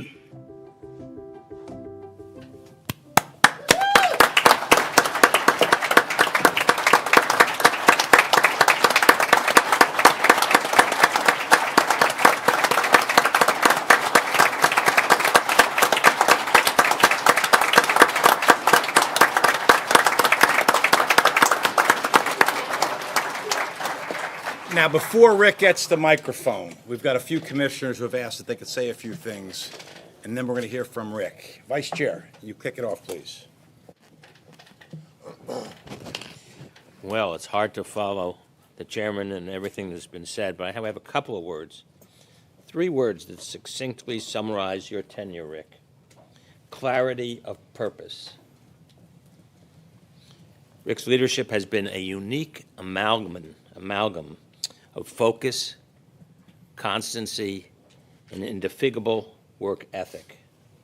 And so we salute your leadership and accomplishments with unalloyed gratitude and admiration. And thank you, thank you, thank you, as my mother used to say. Thank you, Vice Chair. Any other commissioners want to be heard? Commissioner Eve. I will be brief. Very few people know, other than his family, that I've known Rick for more than 40 years.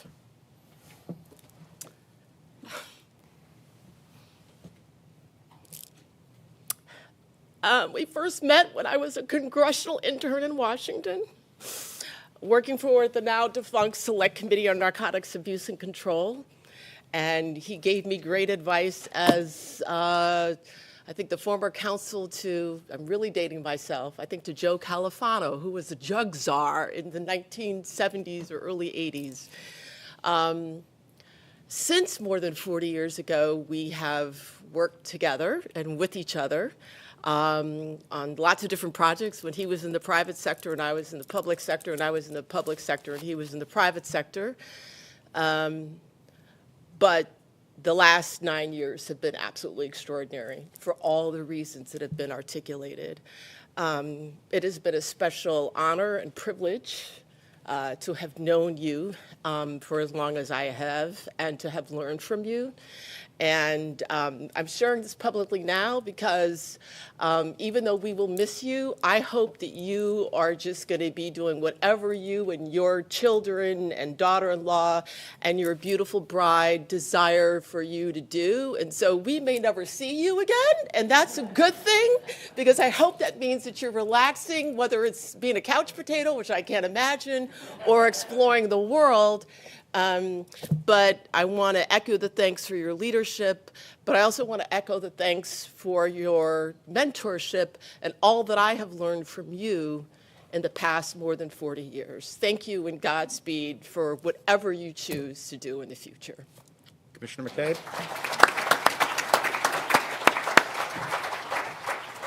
Thank you. I want to say that as when I came on board, and it speaks volumes to what we've heard quite a bit today, at least the example, my living example with you, Rick. When I first came on, not knowing well enough, listening more than speaking, for sure, I should probably still do that more often than not. But nevertheless, I came on and there was an issue with the Outer Bridge crossing. During a politically sensitive time, I think there was an election cycle. And of course, Middlesex is the recipient of the outgoing traffic, and there were some ongoing issues that I articulated that was met with a little bit of maybe some consternation. And you came up to me after, and we really engaged a little bit. You came up to me after the meeting and said, we're going to work through you on these issues. And what that told me, and we've heard this word a few times, but it cannot be said enough about your willingness on the new guy from Jersey to build consensus. And that consensus has been a thread throughout so much of what we just heard about today that clearly you demonstrated with the chairman, members of our board, our colleagues, the team, the best workforce I've ever been a part of in any given agency or bureaucracy.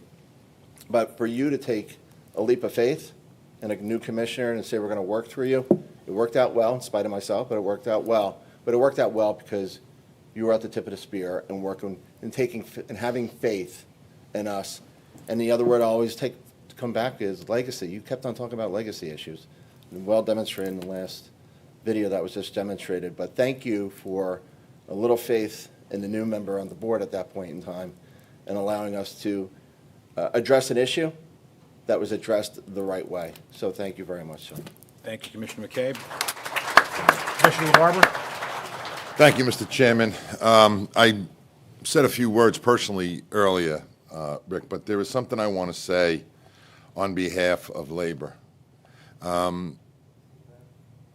In my full-time role, for those of you who may not know, I've been a labor leader in this city and state for 33 years and have advocated for workers' rights every day of my life. I want to thank you on behalf of all of labor who may not be able to represent themselves today for beginning every executive director report with acknowledging the workers, the employees, both union and non-union or not represented.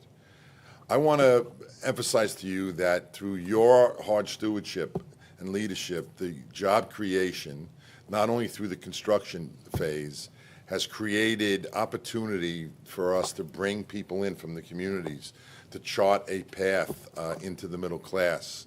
And not only to mention that these facilities create, with your support, other good union jobs. You were instrumental in raising the minimum wage for workers, airport workers. And one of the things that should be noted is that when you took over as executive director, I had been here a short while, not one collective bargaining agreement with the Port Authority and all of the various unions had been settled, and some, in some cases, for over 10 years. And I remember you speaking with me and you saying that this is going to be a priority and we're going to get that done. And you got that done. And the reason is, and this is what I want to thank you for, is you understand the dignity of work. You understand that all workers, regardless what they do, deserve respect. And you also understand that when you treat workers with dignity and respect, they come to support you and will work harder than ever to do the job for you because they appreciate that dignity and respect that you show them.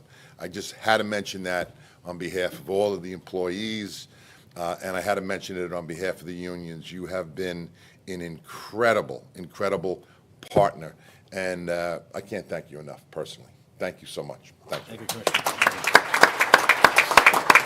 All right, anybody else? Commissioner Kelly.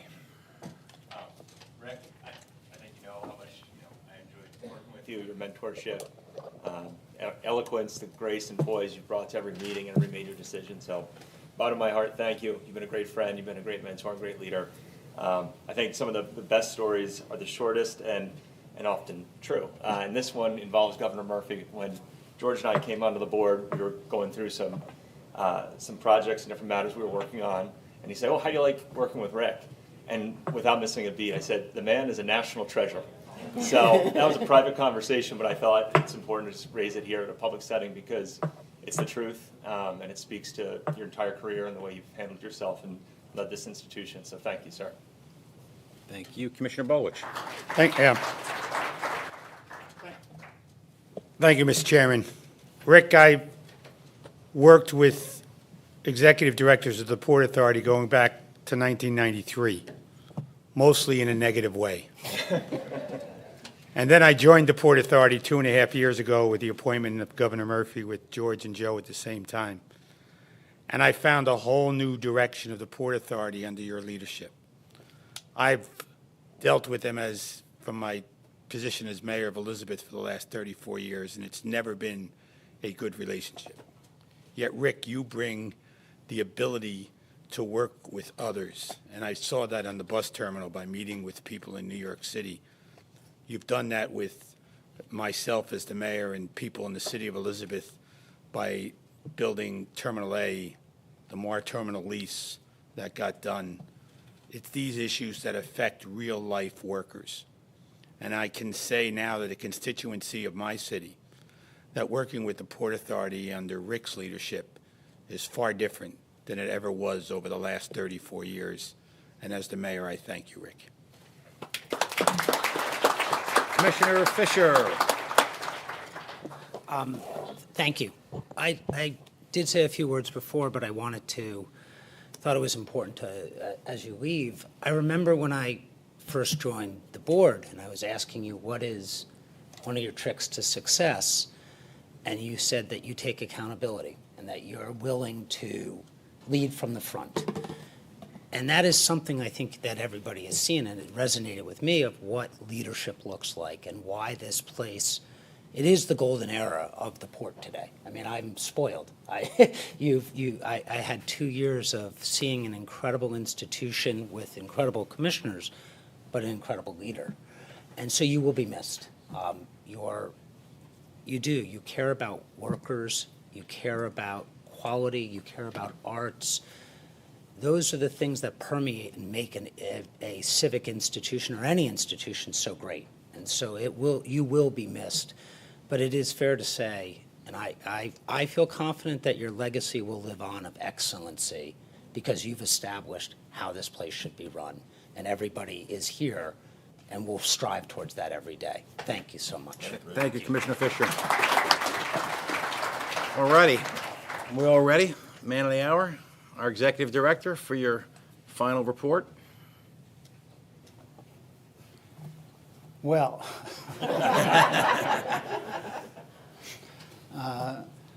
those kind words and tributes really take my breath away. This has really been an exceptional period of my life. It's been an extraordinary honor, an extraordinary challenge to be executive director. And I don't know quite how to capture this because it's meant as a tribute again to the employees of the Port Authority, and I want to come back to the chair and to the commissioners. But the subjects that that the films covered, the comments, all those tangible, I would say, accomplishments that the organization has achieved, they all resonate with me. So it's actually a very emotional and gratifying thing to hear the issues and, in some sense, the problems I thought I was solving, although obviously with the collaboration of everyone. Yeah, I came to the Port Authority is in the spirit of public service.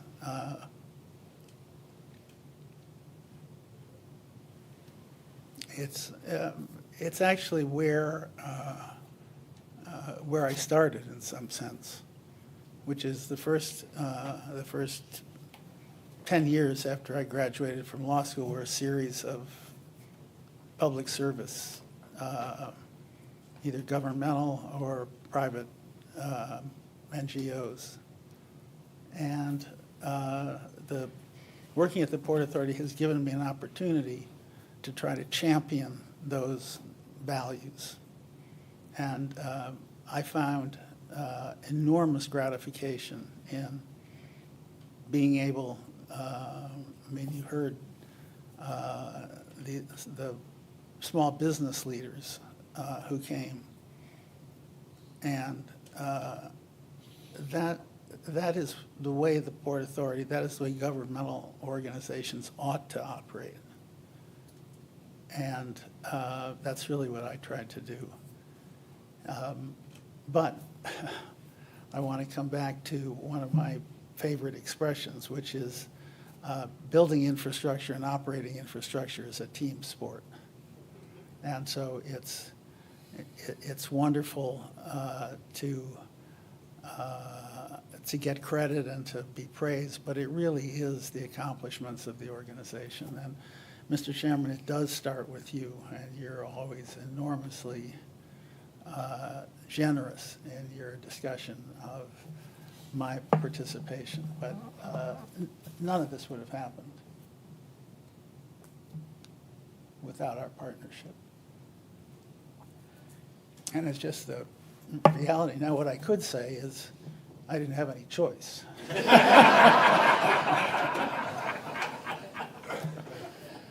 But the reality is it's what you said, which is we clicked, and it was, and it's what I say in explaining it, which is we both came to the job from very different backgrounds, very different experiences.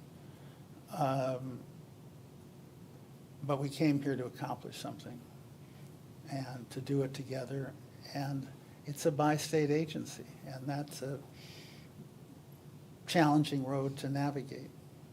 But together, working together, committed to the common desire to serve regional priorities, to make the organization better. And we avoided a lot of roadblocks, a lot of dissension, and we started working on the organization, and that just wouldn't have happened without your commitment and support, so thank you. And I'd say the same thing to the commissioners. It's the value that this group of commissioners brought to the table were both a varied experience. We had a lot of conversations, some at the board table, some one-on-one, and I guess one of the things that I think about in terms of operating is you have to listen. And it's so, I think in terms of talking to all of you on different issues, only a few times with voices raised.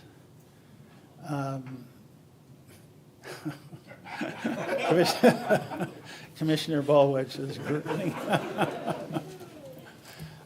It's a big deal, and so I just say thank you to all of you for your support. And what I'd also say again, which is you'd have to be, I mean, you have to have the perspective. You have to recognize who is doing the real work.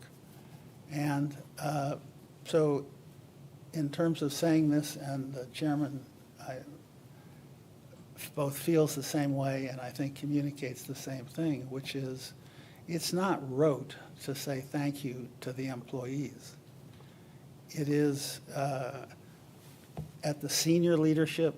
I mean, this agency has really extraordinary leaders, many of whom are in the audience here. And they bring not only expertise and deep knowledge, but real commitment. Sometimes it's a little overdone. But they bring real commitment to getting to the right answer, to having the agency operate at a very high level.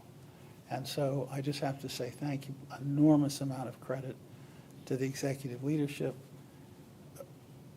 But then nothing would happen if the 8,000 employees didn't actually come to work, take up the challenge. And I think the challenge is what a lot of people have said, which is captures of phrasing by former COO of this organization, which is world-class operations of world-class facilities. And everyone has picked up that ambition. It drives so much of what happens. And if there's a satisfaction in these very hard jobs, it is seeing results. I mean, there's a usual caveat, which you don't get credit for effort, you only get credit for results. But when you see results, and you see results at the quality which the agency is achieving, it's enormously gratifying. And what I would say is, I'd say what, from my point of view, so powerfully said by the small business executives who are here. You can't have an infrastructure agency and you can't have a successful infrastructure project unless the communities that are around our facilities feel engaged and actually feel benefits coming back. And I think the agency has embraced that. I think it has delivered that. And that's all part of the commitment of executives and workers at the agency to delivering to the best. So I do leave, this is a bittersweet moment, but I do look back on what the agency has accomplished and feel a great deal of pride and satisfaction. And I leave knowing that this institution is strong. Its people are deeply talented and capable, and the mission is in good hands. And I could not be more pleased to be passing the torch, the baton, to Catherine Garcia. I actually have worked extremely closely with Catherine. Doesn't show up in the public, but she was the point person in the New York governor's office with the Port Authority, one of, is it 58, Catherine, agencies?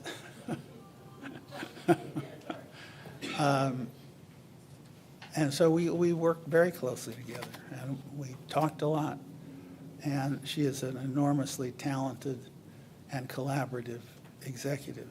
And the agency's leadership will be in very good hands with her, in partnership again with Kevin. There's still a lot to be done. Catherine may not have known that. But this institution is strong, its people are talented. And I, again, would say this did not happen because of me.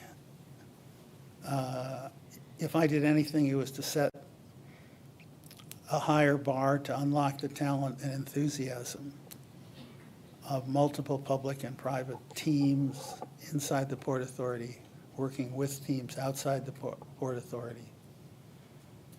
And I would just end by saying now more than ever, we need people to have confidence in government.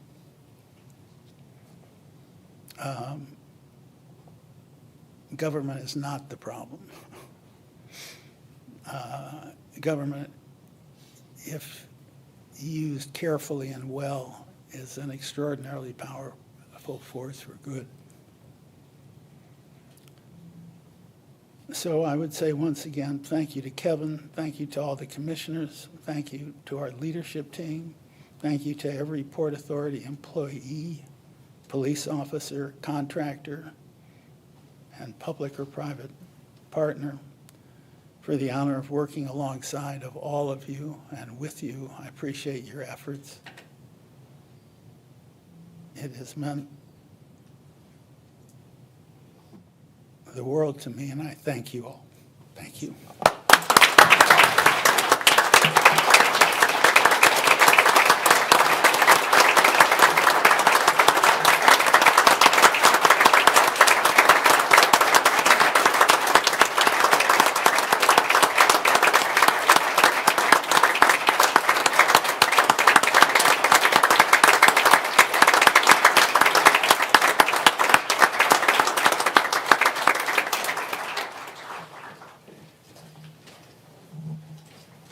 Well, unfortunately, we have other business to do.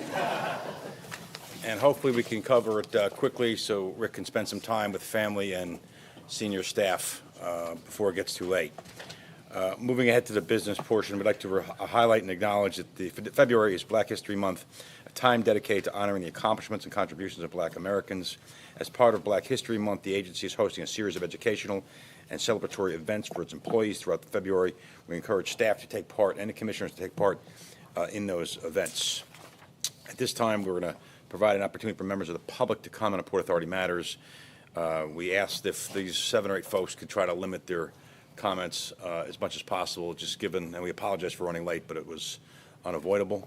The first one we have is Jack McKee. Jack, welcome.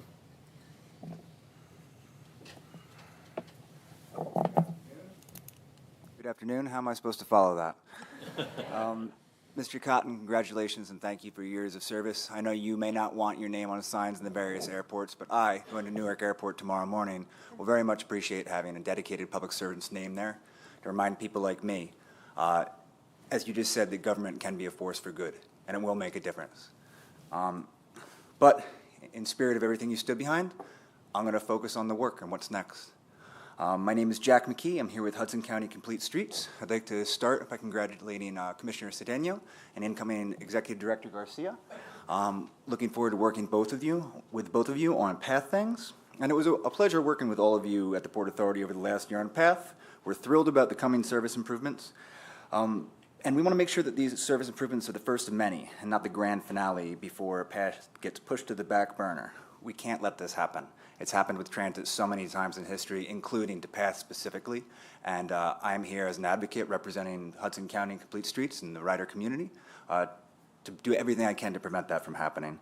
We understand that work on transit proceeds slower than everyone would like. We don't blame this board for a national problem, but in light of that, we ask you to continue working proactively with advocates to deliver improvements before they become problems. Work on what? Specifically, we ask that the PA continue the ongoing dialogue regarding customer experience items like benches, elevators, and bathrooms. With complete respect to the existing challenges and how hard the PA team is working to address them, we want our transit stations to be places with the facilities that humans need, all the time, as many cities do around the world.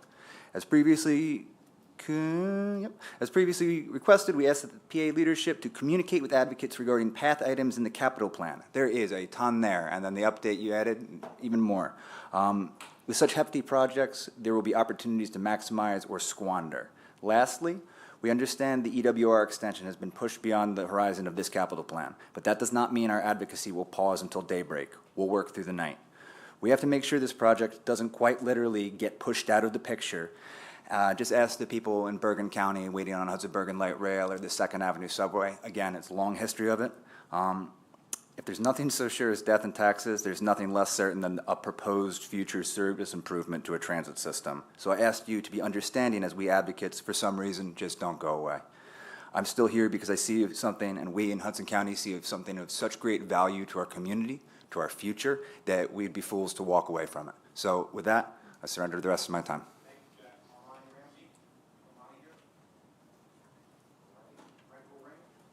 Michael? Great.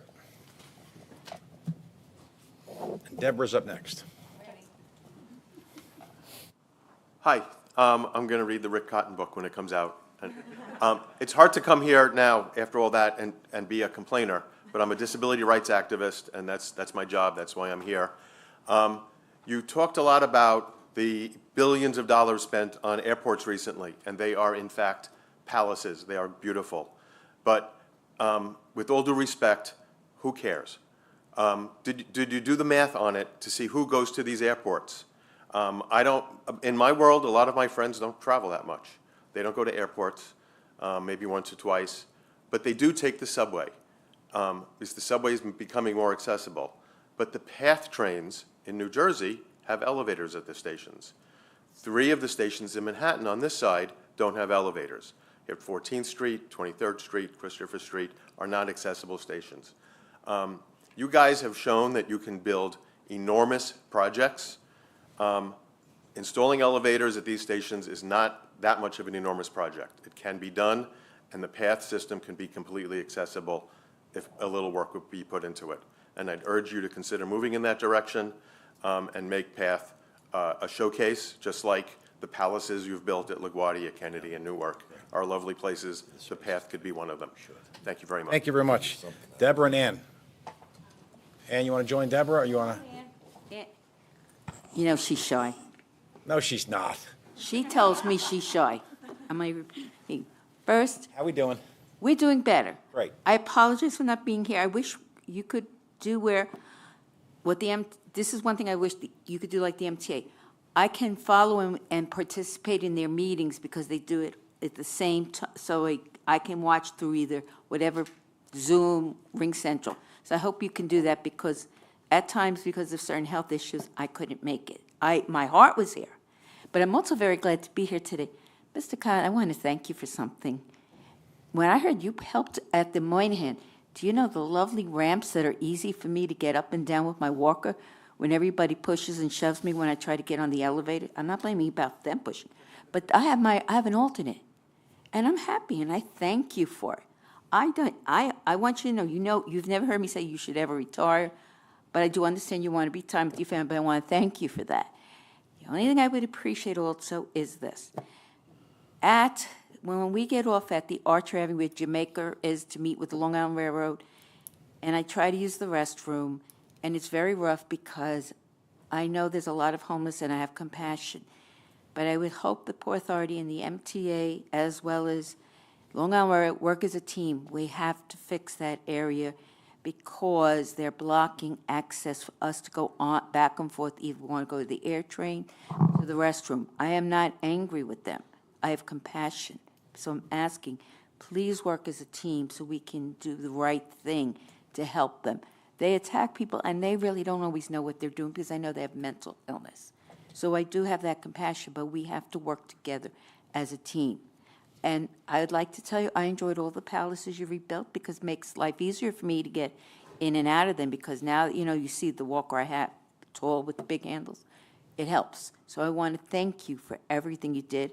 For the new incoming Miss Garcia, we do know each other. She does know me. When it was the straws, I asked her to please work something out, because the population, as a parent of a child with developmental disability, I'm lucky.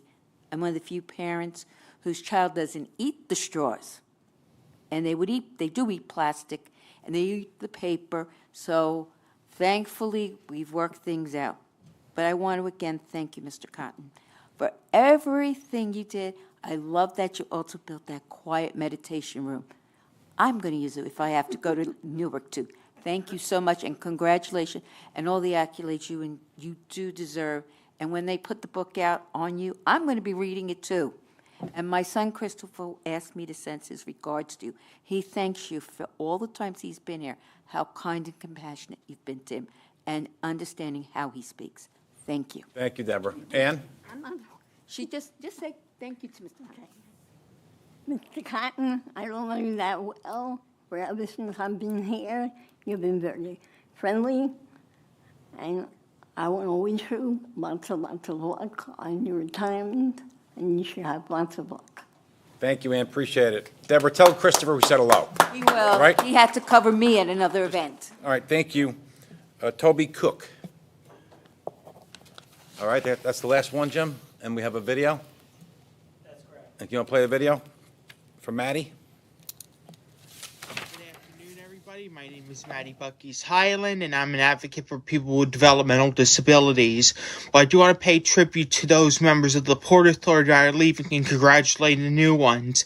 I do have a surprise for everybody that I will be attending the March 19th Port Authority board meeting in person in Jersey City, New Jersey. And I do want to thank the commissioners for last year for the goodie bag as we get ready to celebrate Autism Awareness Month in April, which I might join for the April Port Authority board meeting, and as well as the June Port Authority board meeting for Autism Awareness Month and Disability Pride Month. So with that being said, please have a great day. God bless you all, and have a great 2025. Back over to the chairman, Kevin O'Toole. Thank you. That's all. I know, Kevin J.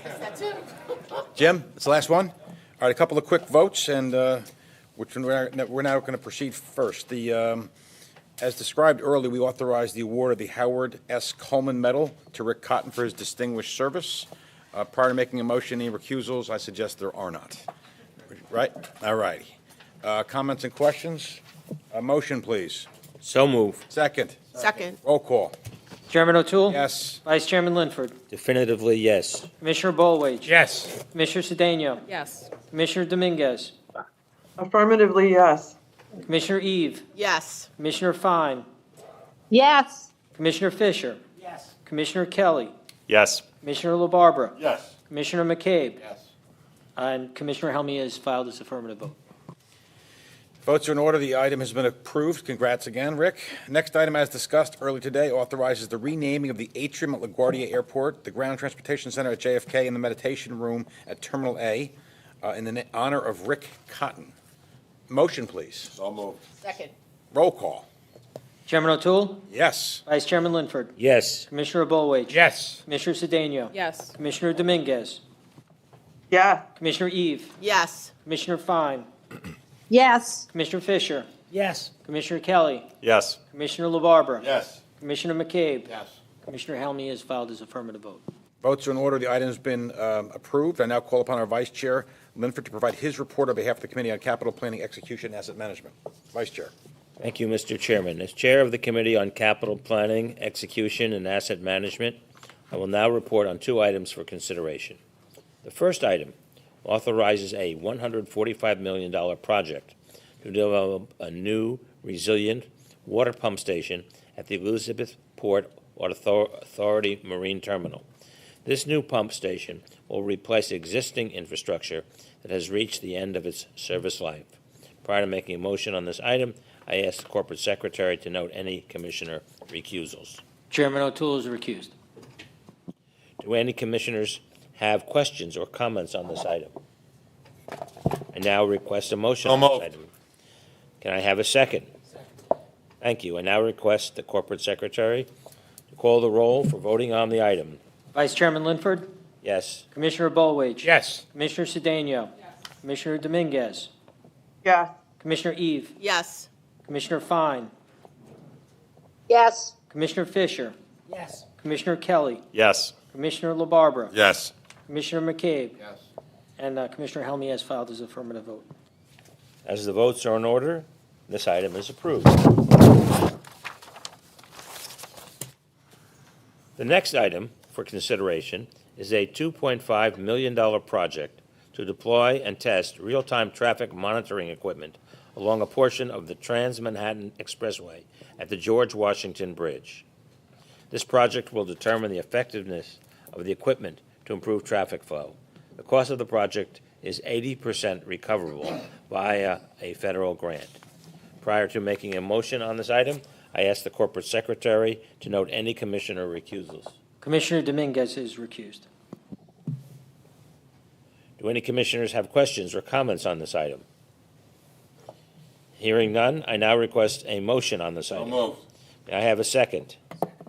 Thank you. I now request the Corporate Secretary to call the roll for voting on this item. Chairman O'Toole? Yes. Vice Chairman Linford? Yes. Commissioner Bollwage? Yes. Commissioner Cedeno? Commissioner Eve? Yes. Commissioner Fine? Yes. Commissioner Fisher? Yes. Commissioner Kelly? Yes. Commissioner LaBarbera? Yes. Commissioner McCabe? Yes. Commissioner Helmy has filed his affirmative vote. As the votes are in order, this item is approved, and I turn it back to you, Mr. Chairman.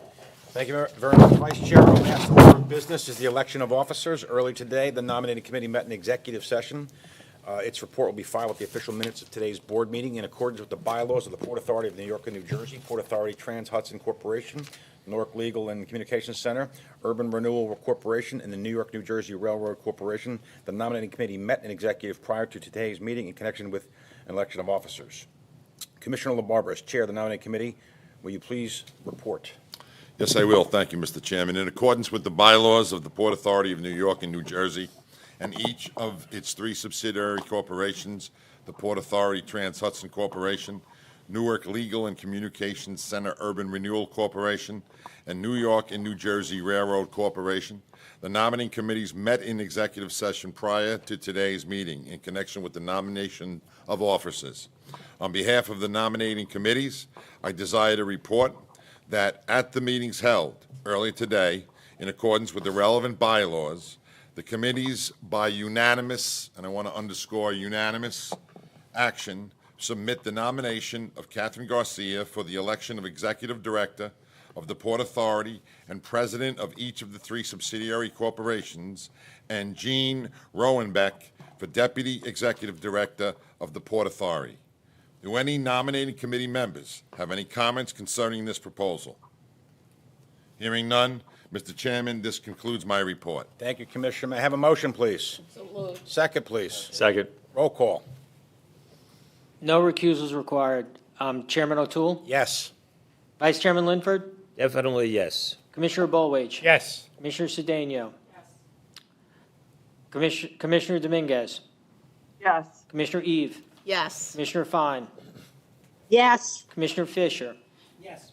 Commissioner Kelly? Yes. Commissioner LaBarbera? Yes. Commissioner McCabe? Yes. Commissioner Helmy has filed his affirmative vote.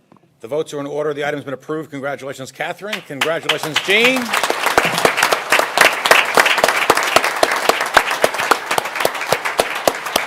There being no further business, we move to adjourn. May I have a second? Second. All in favor? Aye. Meeting's adjourned. Thank you all.